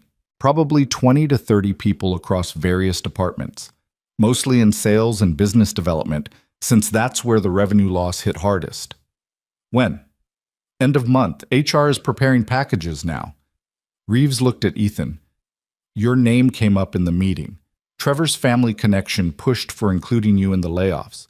They argued that your disruption of client relationships justified termination despite the promotion. Ethan's stomach dropped. And Lena shut it down immediately, said that terminating the person who exposed our vulnerabilities would send exactly the wrong message about company values. Richard backed her up from a legal perspective. Firing you now would look like retaliation for whistleblowing, even though you're not technically a whistleblower. Reeves paused. But the fact that it came up at all should tell you something about the opposition you're facing. People want me gone. Some people want anyone who makes them uncomfortable gone. That's not about you personally, it's about human nature and corporate politics. Reeves pulled out a chair, sitting heavily. I've been thinking a lot about integrity this past month, about what it costs and what it's worth, and I've realized something. What's that? For 20 years, I've been playing it safe, building systems that work well enough, making incremental improvements, never rocking the boat too hard. I told myself I was being professional, being strategic, but really, I was being comfortable. Reeves met Ethan's eyes. You've made me deeply uncomfortable, Mr. Cole, and I'm grateful for that, because comfortable is where systems rot from the inside. It was perhaps the most personal thing Reeves had ever said to him. I don't want people to lose their jobs because of what I found, Ethan said quietly. People are losing their jobs because we built systems on false foundations, and those foundations finally cracked. You're not the crack. You're the person who noticed it before the whole building fell down. Reeves stood. The layoffs will be hard, but they would have been worse if we'd continued selling clients inflated metrics until the lawsuit started. Remember that. Ethan tried to remember it through the weekend as he played with Lucy at the park, helped her with a school project about the solar system, and tried to pretend everything was fine. She sensed his distraction, of course. She always did. But she didn't push, just stayed close and offered occasional hugs. On Sunday evening, his phone rang. Marcus. Hey, wanted to give you a heads up before tomorrow. The layoff list got leaked somehow. Trevor's name is on it. Ethan sat down slowly. Trevor's being laid off? Yeah, apparently his work on the transaction module didn't meet expectations, and with the revenue cuts, they're trimming senior analyst positions. He's one of 3 in technical departments. Marcus paused. He's going to blame you, you know. Even though I had nothing to do with it? Especially because you had nothing to do with it. You got promoted, he got cut. That's all the narrative he needs. This is going to be bad. Yeah, Marcus agreed. It is. Just be careful tomorrow, okay? And maybe don't work late alone. The warning was ominous, but probably justified. Ethan thanked Marcus and ended the call, then sat staring at his phone. He thought about Trevor, arrogant, territorial, threatened. He thought about the promotion he'd received just days ago while others were losing their jobs. He thought about how it would look from the outside, how easy it would be to construct a narrative where Ethan was the villain. And he thought about integrity, about truth, about the cost of doing what's right. Lucy appeared beside him, climbing into his lap despite being 7 and arguably too big for it. You're worried again, she observed. I'm worried a lot lately. Is it because of the work problems? Yes. Are you still telling the truth? Always. Then it'll work out. She said it with such absolute certainty, such complete faith in the fundamental fairness of the universe, that Ethan almost believed her. He held his daughter close, breathing in the strawberry scent of her shampoo, feeling her heartbeat against his chest. Whatever happened tomorrow at work, whatever anger Trevor directed at him, whatever consequences followed from his honesty, this moment was real and good and worth protecting. I love you, Lucy girl. Love you too, Daddy, more than all the stars. More than all the stars, he echoed. Monday morning arrived too soon. Ethan dropped Lucy at school, drove to Riverton, and walked into the building with a sense of foreboding he couldn't shake. The lobby was quieter than usual, people speaking in hushed voices, avoiding eye contact. The layoff announcements would happen at 9 a.m., private meetings with HR, followed by escort to collect personal belongings. It was a brutal process, efficient and impersonal, designed to minimize disruption. Ethan made it to his cubicle and tried to focus on work. At 8:55, he saw HR representatives moving through the floor with folders, heading to various offices and cubicles. He watched Trevor's supervisor approach his workspace, manila folder in hand. Trevor saw them coming. His face went pale, then red, then carefully blank. He stood, followed the HR rep to a conference room. Through the glass walls, Ethan could see the brief conversation, the paperwork, Trevor's stiff posture. It took maybe 10 minutes. Then Trevor emerged, accompanied by a security guard, and walked to his cubicle to collect his things. People watched from their own workstations, the voyeuristic horror of witnessing someone else's professional execution. Trevor moved mechanically, putting belongings into a cardboard box, a coffee mug, some framed certifications, a few personal items. As he passed Ethan's cubicle, box in arms, their eyes met. The hatred in Trevor's gaze was pure and intense. His lips moved, forming words Ethan was glad he couldn't hear. Then Trevor was gone, escorted out by security, just another casualty of corporate restructuring. Jennifer appeared at Ethan's cubicle 20 minutes later, her face pale. "Did you see?" "I saw. There's going to be fallout from this. Trevor won't go quietly." "I know." And Ethan did know. Whatever came next, whatever Trevor did with his anger and resentment, it would be directed at him. The consequences of integrity were piling up. Henderson's reduced contract, Chen's termination, 28 layoffs including Trevor. Each one could be traced back, directly or indirectly, to the problems Ethan had exposed. He'd done the right thing. He was sure of that. But the right thing came with a price that others were paying. And that knowledge sat heavy in his chest as he returned to work, trying to focus on system audits and code reviews while the ghost of Trevor's hatred lingered in his mind. The office felt different now, lighter in headcount but heavier in atmosphere. Survivors walked carefully, grateful to have jobs but aware of how quickly that could change. And Ethan, promoted and protected, felt the weight of his own survival guilt mixing with the satisfaction of maintained integrity. It was a complicated feeling. But then, truth usually was. The week following the layoffs felt like walking through a minefield. Ethan came to work each day expecting consequences, expecting Trevor's promised retaliation, expecting the other shoe to drop. But days passed with relative quiet, tense and uncomfortable, but quiet. The System Audit Task Force consumed his attention. Ethan led a team of 6 engineers through comprehensive reviews of every major project, documenting vulnerabilities, proposing fixes, and presenting findings to increasingly nervous department heads. Nobody wanted to be the next person whose system had critical flaws exposed. On Wednesday afternoon, Jennifer burst into the conference room where Ethan was reviewing transaction logs with David and Lisa. "We have a problem," she said, her voice tight. "A big one." Ethan felt his stomach drop. "What kind of problem?" "Henderson problem. Their analytics team just reported anomalies in their test data. They're seeing transaction failures that shouldn't be possible with the clean system." David was already pulling up his laptop. "What kind of failures?" "Authentication loops, similar to the original cascading pattern. But that's impossible. We cleaned all the duplicate records, deprecated the legacy pathways." Jennifer looked genuinely confused. "It shouldn't be happening." They moved as a group to the war room, pulling in Marcus and Ahmed. For the next 2 hours, they dug through logs, traced code paths, and ran diagnostics. The pattern was clear. Henderson's test environment was experiencing exactly the kind of verification loops they'd spent weeks eliminating. "It's like the legacy code is still active," Lisa said, staring at the error patterns. "But we removed it. I personally verified the deprecation." "Unless someone restored it," Ahmed suggested quietly. Everyone stopped, looked at each other. "Who would do that?" Jennifer asked. "And why?" Ethan felt cold certainty settling over him. Someone who wanted to make it look like we didn't fix the problem. Someone who wanted Henderson to discover failures during testing.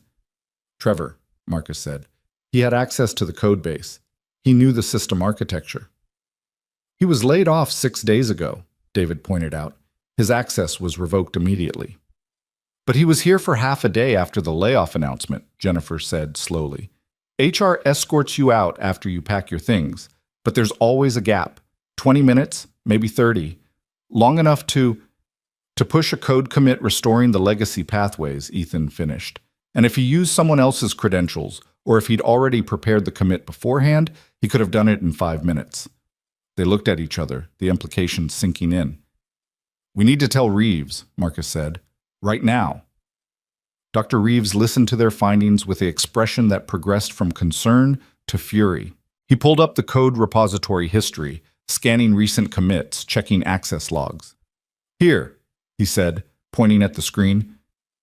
6 days ago, 9:47 a.m., the morning of the layoffs, A commit restoring the deprecated authentication module, buried in a larger merge that looked like routine maintenance, attributed to... He paused, his jaw tightening. To your account, Mr. Cole. That's not possible. I didn't make any commits that morning. I was watching the layoffs happen. I know you didn't, but Trevor clearly knew your login credentials or found a way to spoof the commit under your name. Reeves pulled up more logs. He was clever about it. The commit included several legitimate bug fixes, so it wouldn't stand out in routine reviews. The legacy code restoration was hidden in the middle, easy to miss unless you knew what to look for. This is sabotage, David said. Corporate sabotage. We need to call legal. And law enforcement, Jennifer added. This isn't just getting fired. This is deliberately trying to destroy the company's relationships and credibility. Reeves picked up his phone. Patricia, I need you and Lena in conference room C immediately. And get legal on standby. We have a situation. The emergency meeting convened within 15 minutes. Lena listened to their presentation with an expression of controlled fury that was somehow more frightening than open anger. Patricia took notes rapidly. The company attorney, a sharp-eyed woman named Michelle Torres, asked pointed questions about evidence and attribution. Can you prove Trevor committed this sabotage? Michelle asked. The commit came from Ethan's account, but the timing overlaps with when Trevor was collecting his belongings, Reeves explained. And the code specifically restores elements that only Trevor had detailed knowledge of. He was the one who originally identified the legacy pathways during the audit. Circumstantial, Michelle said. A good attorney could argue coincidence or that someone else with knowledge of the system did it. Can we check security footage? Patricia suggested. If Trevor accessed Ethan's workstation during that time window, he wouldn't need physical access, Ahmed interjected. If he'd compromised Ethan's credentials beforehand, keylogger, shoulder surfing, social engineering, he could have pushed the commit remotely from his own machine. So we can't prove it was him, Lena said flatly. Not definitively, Michelle admitted. We can prove the sabotage happened. We can prove it was designed to damage Henderson's testing, but proving Trevor specifically did it would be difficult without his cooperation or a confession. What about his computer? Jennifer asked. He turned it in when he left. Could forensics find evidence? We'd need probable cause to justify that level of investigation, Michelle said. And right now, we have suspicion, not proof. Lena stood, pacing to the window. Here's our immediate problem. Henderson's testing is compromised. They're going to see failures and assume we didn't actually fix the system. Even if we explain that it's sabotage, it sounds like an excuse. We're right back where we started, looking incompetent or dishonest. Possibly both. Unless we can fix it immediately and explain what happened, Ethan said. Everyone turned to look at him. We have the code history. We can show Henderson exactly what was changed, when it was changed, and that it happened after their testing environment was set up. We can demonstrate that it wasn't a failure of our original fix. It was deliberate sabotage. You want to tell them they've been sabotaged? Patricia looked skeptical. That's not exactly a confidence-building message. Neither is letting them discover failures and draw their own conclusions, Ethan countered. At least if we explain proactively, we're controlling the narrative. And we're showing again that we prioritize transparency. Lena considered this. How long to fix the Henderson environment? If we're just removing the sabotaged code and restoring the clean version, maybe 2 hours, Reeves said. But we'd also need to audit every other client environment to ensure they weren't similarly compromised. Do it. All of it. I want every environment verified clean by end of day. Lena turned to Michelle. Draft a formal report on the sabotage for our records. Include everything, timeline, code analysis, potential attribution. We might need it for insurance claims or legal action. She looked at Patricia. Schedule a call with Karen Henderson for first thing tomorrow morning. I'll tell her personally. And Trevor, Marcus asked, are we pursuing legal action? That's a question for the board and our attorneys, Lena said. But yes, we'll be exploring options. This kind of sabotage could have destroyed client relationships worth millions. There have to be consequences. The meeting broke up with marching orders for everyone. Ethan's team returned to the war room and spent the next 6 hours methodically reviewing every line of code in every client environment. They found 2 more instances of the sabotaged code, both in smaller client accounts that hadn't started testing yet. He was thorough, Jennifer said grimly as they removed the compromised code, trying to maximize damage across multiple relationships. He was angry, Ethan replied, and he blamed me for his layoff. You didn't get him laid off. His own performance did. Try telling him that. By 8 p.m., they'd verified all environments were clean. Ethan sent a final report to Reeves and Lena, then collapsed into his chair, exhausted.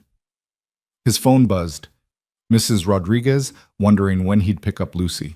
He'd lost track of time completely. I'm so sorry, he told her when he called back. Emergency at work. I'm leaving now. She's fine, mijo. Fed, homework done, watching TV. But you sound terrible. It's been a day. Come get her when you can, and eat something. You can't save the world on an empty stomach. Ethan drove to Mrs. Rodriguez's apartment, picked up a sleepy Lucy who immediately curled into him and drove home. He carried her upstairs, tucked her into bed, still in her clothes because she was already mostly asleep, and stood in her doorway for a long moment just watching her breathe. This was what mattered. This little girl who trusted him completely, who believed in truth and fairness because she'd never been taught otherwise. Everything else, the corporate drama, the sabotage, the politics, was noise compared to this. His phone buzzed, a text from Lena. Henderson call scheduled for 8 a.m. Need you there to explain technical details. Get some rest. Another text from Jennifer. We did good work today. Trevor tried to destroy things. We saved them. That counts for something. And finally, unexpectedly, a text from an unknown number. Mr. Cole, this is Trevor Marsh. We need to talk. Meet me tomorrow, 7 a.m., coffee shop on 5th Street, across from Riverton. Come alone. Ethan stared at that last message for a long time. Everything in him said it was a bad idea. Trevor was unstable, vengeful, potentially dangerous. Meeting him alone was foolish. But another part of him, the part that believed in direct communication and resolving conflicts honestly, wanted to hear what Trevor had to say. He texted back, I'll be there. Lucy stirred in her sleep, murmuring something unintelligible. Ethan kissed her forehead, turned out the light, and went to prepare for whatever tomorrow would bring. The coffee shop on 5th Street was generic and mostly empty at 7 a.m.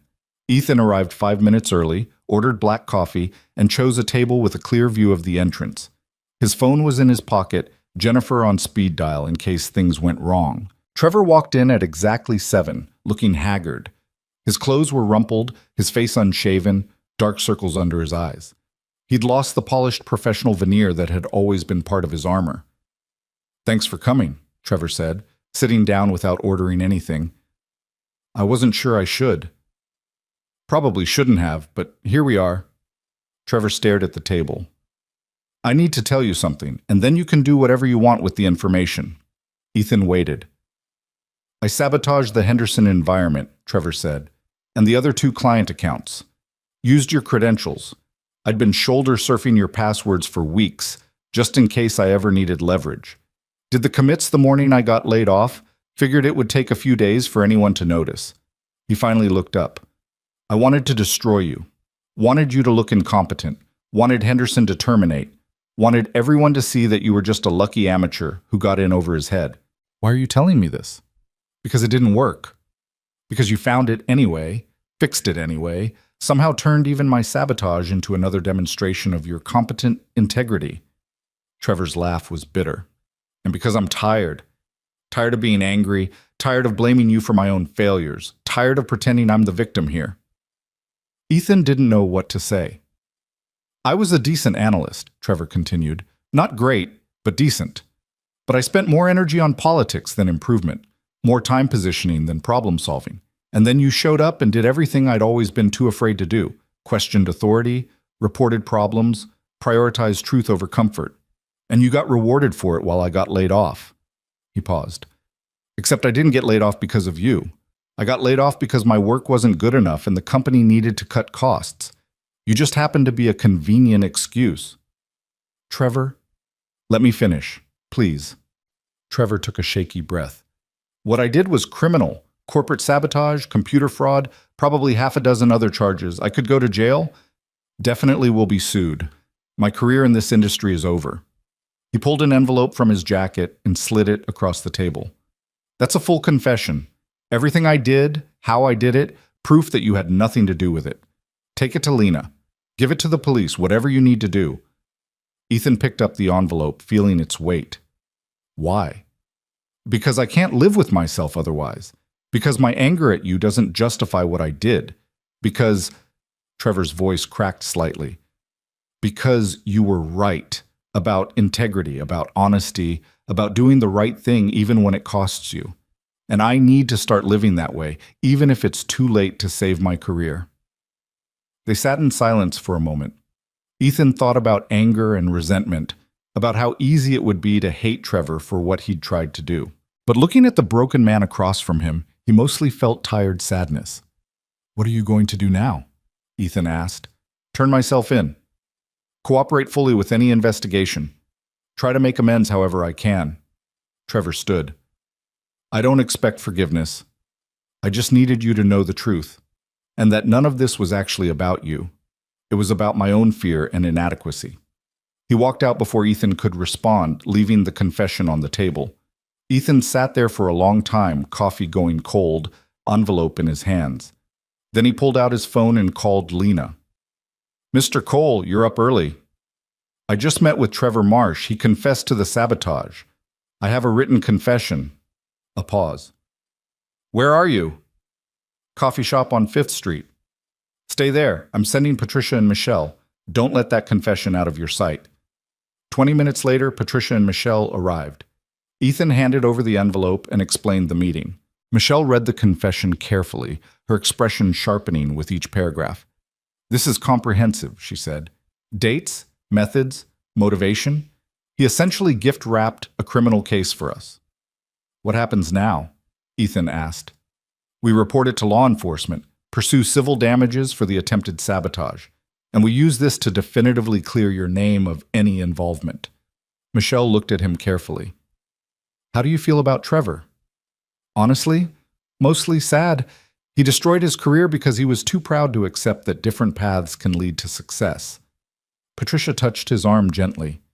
That's a remarkably gracious response to someone who tried to destroy your reputation. Hate takes too much energy. I'd rather spend it on things that matter. The Henderson call at 8 a.m. went better than expected. Lena explained the sabotage, provided documentation of Trevor's confession, showed them the timeline of fixes.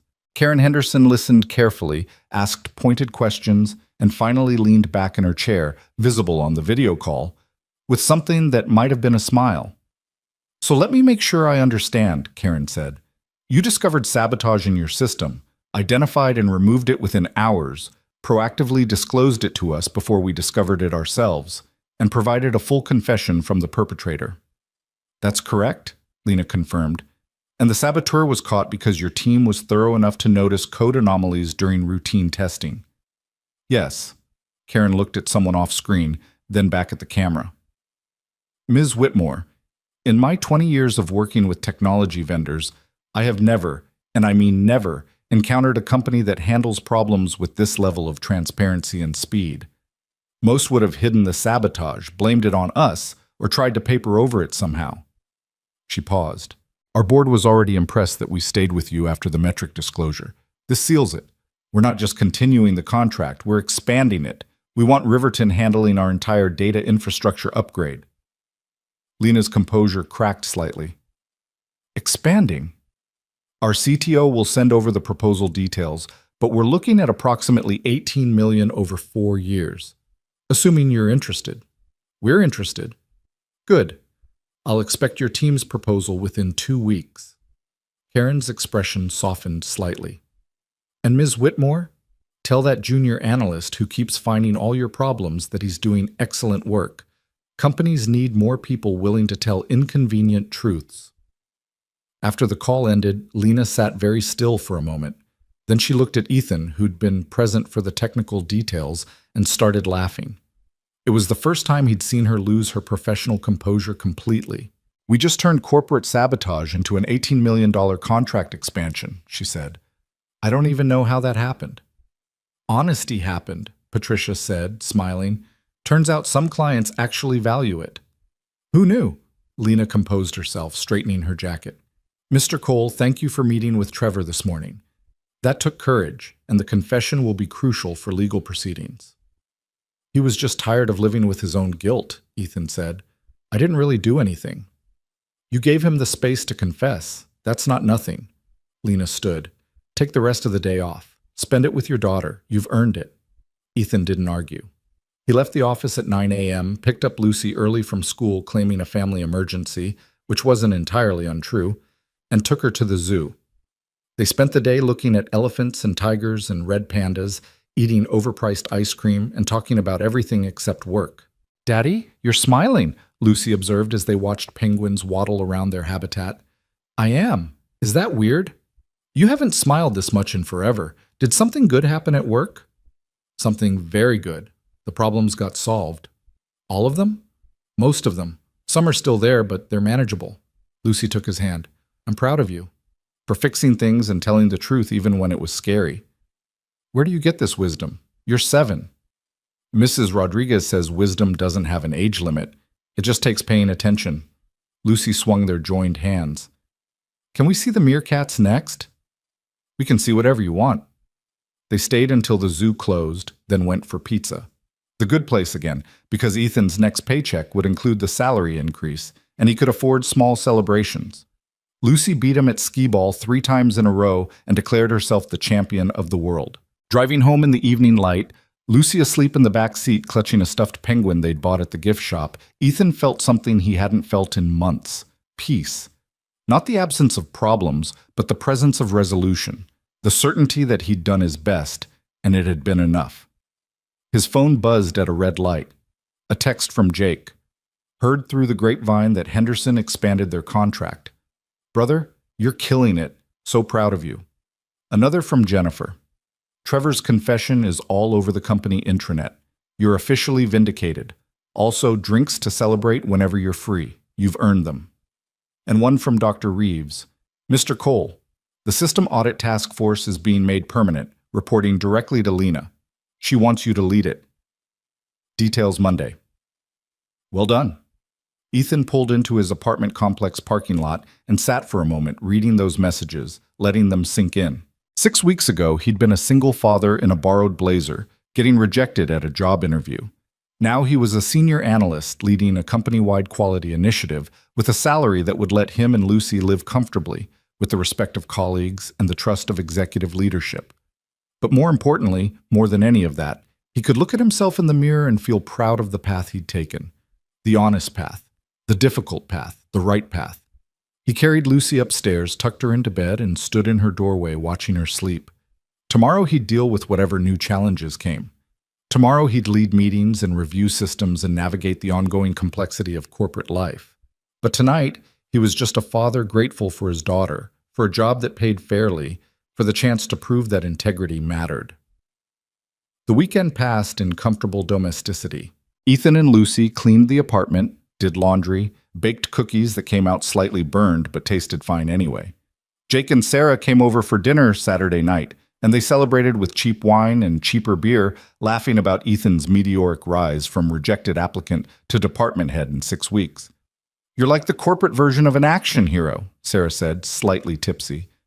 Except instead of explosions, you have spreadsheets, and instead of saving the world, you save databases. It's very glamorous, Ethan deadpanned. Seriously, though, Jake said, more sober. You did something that most people never do.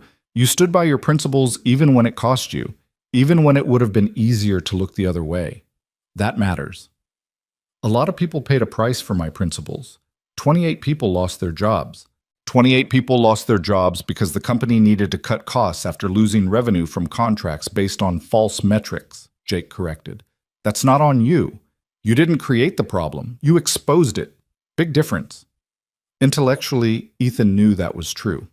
Emotionally, he still carried the weight of those layoffs, but Jake's words helped lighten it slightly.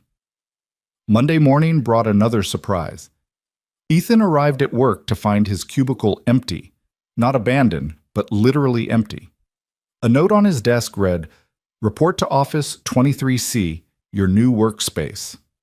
Patricia Office 23C was an actual office with walls and a door and a window overlooking the city. His belongings from the cubicle had been moved and arranged neatly. There was even a small plant on the windowsill he suspected Jennifer's doing. The nameplate beside the door read, Ethan Cole, Director of System Integrity. Director. Not Senior Analyst. Director. Lena appeared in the doorway before Ethan could process fully. Like your new office? Yes. Thank you. But, Director? The System Audit Task Force needs appropriate authority to be effective, and given how thoroughly you've shaken up our quality control processes in 6 weeks, Director seemed appropriate. Lena entered the office, closing the door behind her. I want to be clear about what this role entails. You'll be reporting directly to me. Your job is to find problems in our systems, our processes, our projects. You'll have authority to audit any department, review any code, question any decision. And when you find problems, which you will, you'll report them honestly, even when it's uncomfortable. So basically what I've been doing, but with a title. And a budget, and a team of 6 full-time engineers who you'll select and manage. Lena handed him a folder. Job description, compensation details, team structure. Your salary is tripling from your original junior analyst rate. And before you ask, yes, the board approved it. Even Richard, who initially thought you were a reckless troublemaker, now sees the value in institutionalizing your approach to quality. Ethan opened the folder, saw the salary number, and had to sit down. It was more money than he'd ever imagined making. It was security for Lucy, college fund contributions, the ability to stop worrying about every unexpected expense. I don't know what to say. Say you'll keep doing what you've been doing. Say you'll keep finding problems and reporting them truthfully. Say you'll build a team that shares your integrity. Lena moved to the window, looking out at the city. Riverton almost died because we got comfortable with lies and convenient fictions. You saved us by insisting on uncomfortable truths.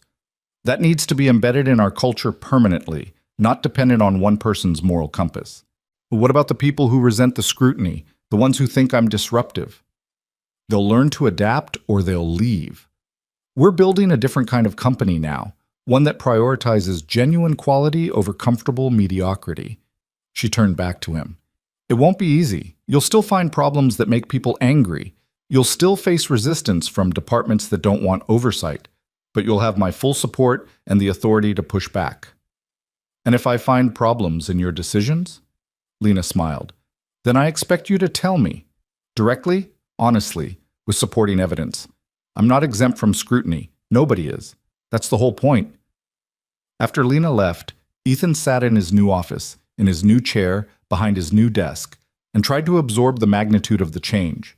6 weeks ago, he'd been invisible.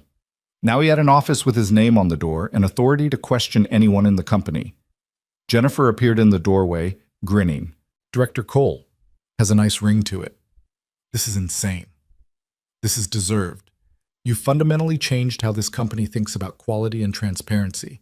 That's director-level impact. She handed him a coffee. Also, Marcus, David, Lisa, Ahmed, and I have all applied to be on your permanent team, just FYI. You're all overqualified. We're all tired of working in departments where problems get hidden. We want to work somewhere that values finding and fixing them. Jennifer settled into one of the office chairs. You built something here, Ethan. Not just technical improvements, but a culture shift. People are starting to realize that honesty about problems is better than hiding them. That's huge. It's going to be a lot of work. The best things usually are. The rest of Monday was a blur of meetings and planning sessions. Ethan met with HR about team structure, with IT about system access, with Patricia about communication protocols. He reviewed his new budget, substantial enough to hire consultants or specialized tools when needed. He started drafting job descriptions for his team positions. By 5 p.m., he was exhausted but exhilarated. He packed up his laptop, new, upgraded, with processing power he'd never had access to before, and headed for the elevator. Dr. Reeves intercepted him in the hallway. Director Cole, congratulations. Thank you. I'm still processing. You should process this too. Reeves handed him an envelope. From me and several other senior technical staff, we took up a collection. Ethan opened it to find a gift card to a high-end clothing store.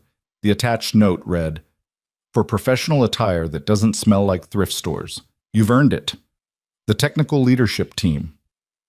He looked up at Reeves, throat tight. I don't know what to say. Say you'll spend it, and say you'll keep challenging us to be better. Reeves extended his hand.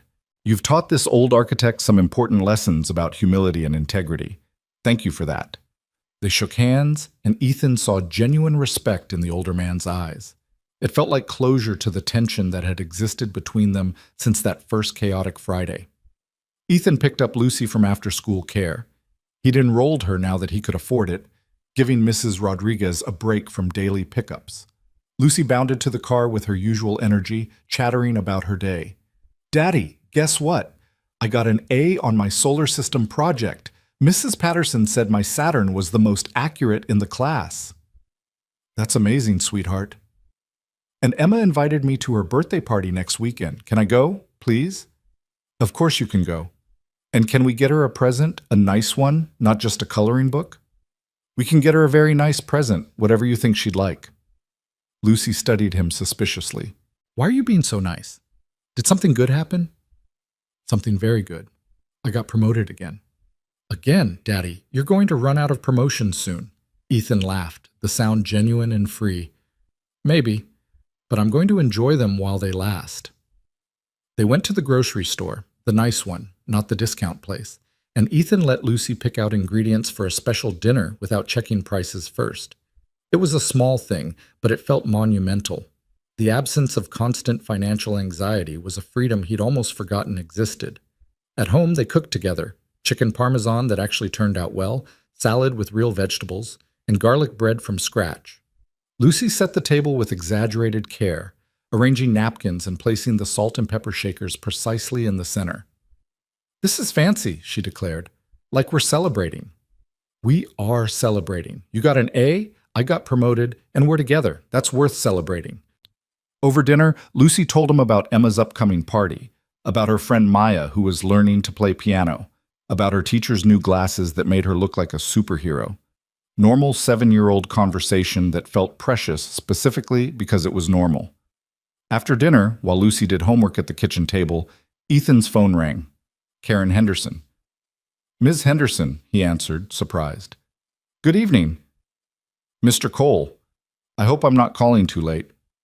Not at all. What can I do for you? I wanted to tell you something I didn't say in this morning's call with your CEO. When Trevor sabotaged your system, he was trying to make you look incompetent, but what he actually did was prove exactly how competent your team is. You found the sabotage within hours, traced it accurately, and fixed it before it could cause real damage. That's the kind of quality control most companies only claim to have. We got lucky with timing. You got thorough with process. There's a difference. Karen paused. I've convinced our board to add a clause to our expanded contract. We want you personally assigned to our account as the Quality Oversight Director. Not full-time, we understand you have broader responsibilities, but we want regular reviews from someone we know will tell us the truth. I'm honored, and a little surprised. Don't be. In business, honesty is rare enough to be valuable. You've proven you have it, even when it costs you. That's worth paying for. She paused. Also, between you and me, we're telling other companies about this, about how Riverton handled both the metric disclosure and the sabotage. You're becoming something of an industry case study in crisis management done right. After the call ended, Ethan sat staring at his phone. An industry case study. 6 weeks ago, he'd been nobody. Now he was being held up as an example of how to handle corporate crises with integrity. Daddy? Lucy appeared beside him, homework finished. Can we read together before bed? Absolutely. What are we reading? The chapter book about the girl detective. She solves mysteries by noticing things other people miss. Ethan smiled. Sounds familiar. They curled up on the couch together, Lucy leaning against him while he read aloud. She interrupted occasionally with questions or observations, her running commentary making the story longer but more enjoyable. By the time they finished 2 chapters, she was yawning. Bedtime, detective girl. But I'm not tired, Lucy protested, even as her eyes drooped. Sure you're not. Come on. He carried her to bed. She was getting heavier, growing up faster than he was ready for, and tucked her in carefully. She grabbed his hand before he could leave. Daddy, are we going to be okay now? Like, really okay? The question hit him hard. How long had she been carrying that worry? How much of his stress had she absorbed without saying anything? Yeah, sweetheart, we're really going to be okay. I have a good job that pays well. We can stay in our apartment. You can go to your school, and we don't have to worry about money all the time anymore. And you won't be so sad? I wasn't. He stopped. She deserved honesty. I was sad for a while, missing Mommy, worried about taking care of you, scared I wasn't good enough, but I'm better now. Still miss Mommy every day, but better. Me too. Miss her and better. Lucy squeezed his hand. I think she'd be proud of you for being brave and telling the truth, even when it was scary. I think she'd be more proud of you for being so strong and smart and kind when things were hard. Can we both be proud of each other? Deal. Lucy smiled sleepily. Love you more than all the stars. Love you more than all the stars, Ethan echoed. He watched her drift to sleep, her breathing evening out, her face peaceful in the dim light from the hallway. This was success, he realized. Not the title or the salary or the office with his name on the door. This moment, this peace, this security for his daughter. That was success. The next few weeks settled into a new rhythm. Ethan selected his team, Jennifer, Marcus, David, Lisa, Ahmed, and a new hire named Rachel, who came from a competitor specifically because she'd heard about Riverton's new approach to quality control. Together, they built systematic review processes, established clear reporting structures, and began auditing every major system in the company. They found problems. Of course they did. A security vulnerability in the customer database, inefficient code in the analytics platform, undocumented dependencies in the payment processing system. Each discovery was met with initial defensiveness from the responsible teams, but increasingly that defensiveness gave way to appreciation. People started requesting audits proactively, wanting to find and fix problems before they became crises. The culture was shifting, slowly, imperfectly, but genuinely. 3 months after Ethan's first day at Riverton, the company held its quarterly all-hands meeting. Lena stood on the stage and announced that Riverton had not only recovered from the revenue losses, but exceeded previous projections. Henderson's expanded contract had attracted other clients who wanted the same level of transparency and quality control. The metric disclosure that could have destroyed the company had instead become a differentiator. We learned something crucial this quarter, Lena said to the assembled employees. We learned that honesty about problems is better than perfection without problems. We learned that clients value integrity over polish. And we learned that creating a culture where people can report issues without fear leads to better outcomes for everyone. After the meeting, several people approached Ethan to thank him for finding problems in their systems, for helping them improve, for showing that quality control didn't have to be adversarial. It felt surreal. Karen Henderson visited the office in person one afternoon, touring the facilities and meeting with various teams. She made a point of visiting Ethan's department, where his team was deep into auditing the new client onboarding system. This is impressive, Karen said, watching them work. Systematic, thorough, collaborative. This is what quality control should look like. We're still figuring it out, Ethan admitted, making mistakes, learning as we go. That's the point. You're building something new, and you're doing it with integrity. Karen handed him her card. When you're ready to move on from Riverton, and eventually you will be, call me. Henderson Industries could use someone like you. I'm not planning to move on anytime soon. Plans change. Just keep the card. That evening, Ethan took Lucy to their favorite park, the one with the good playground and the pond where ducks congregated hoping for breadcrumbs. They sat on a bench eating ice cream as the sun set, painting the sky in shades of orange and pink. Daddy, remember when you were worried about your job interview? Lucy asked. Back when everything was scary? I remember. It worked out okay. Better than okay. It did. So maybe when things are scary, they can still work out. Ethan pulled her close. That's very wise, Lou. I learned it from you. You were scared, but you did it anyway. That's what brave means. They sat in comfortable silence, watching ducks paddle across the pond, listening to other children play on the swings. Normal evening sounds that felt like contentment. Ethan thought about that first interview, about sitting in conference room B with people who'd already decided he didn't belong.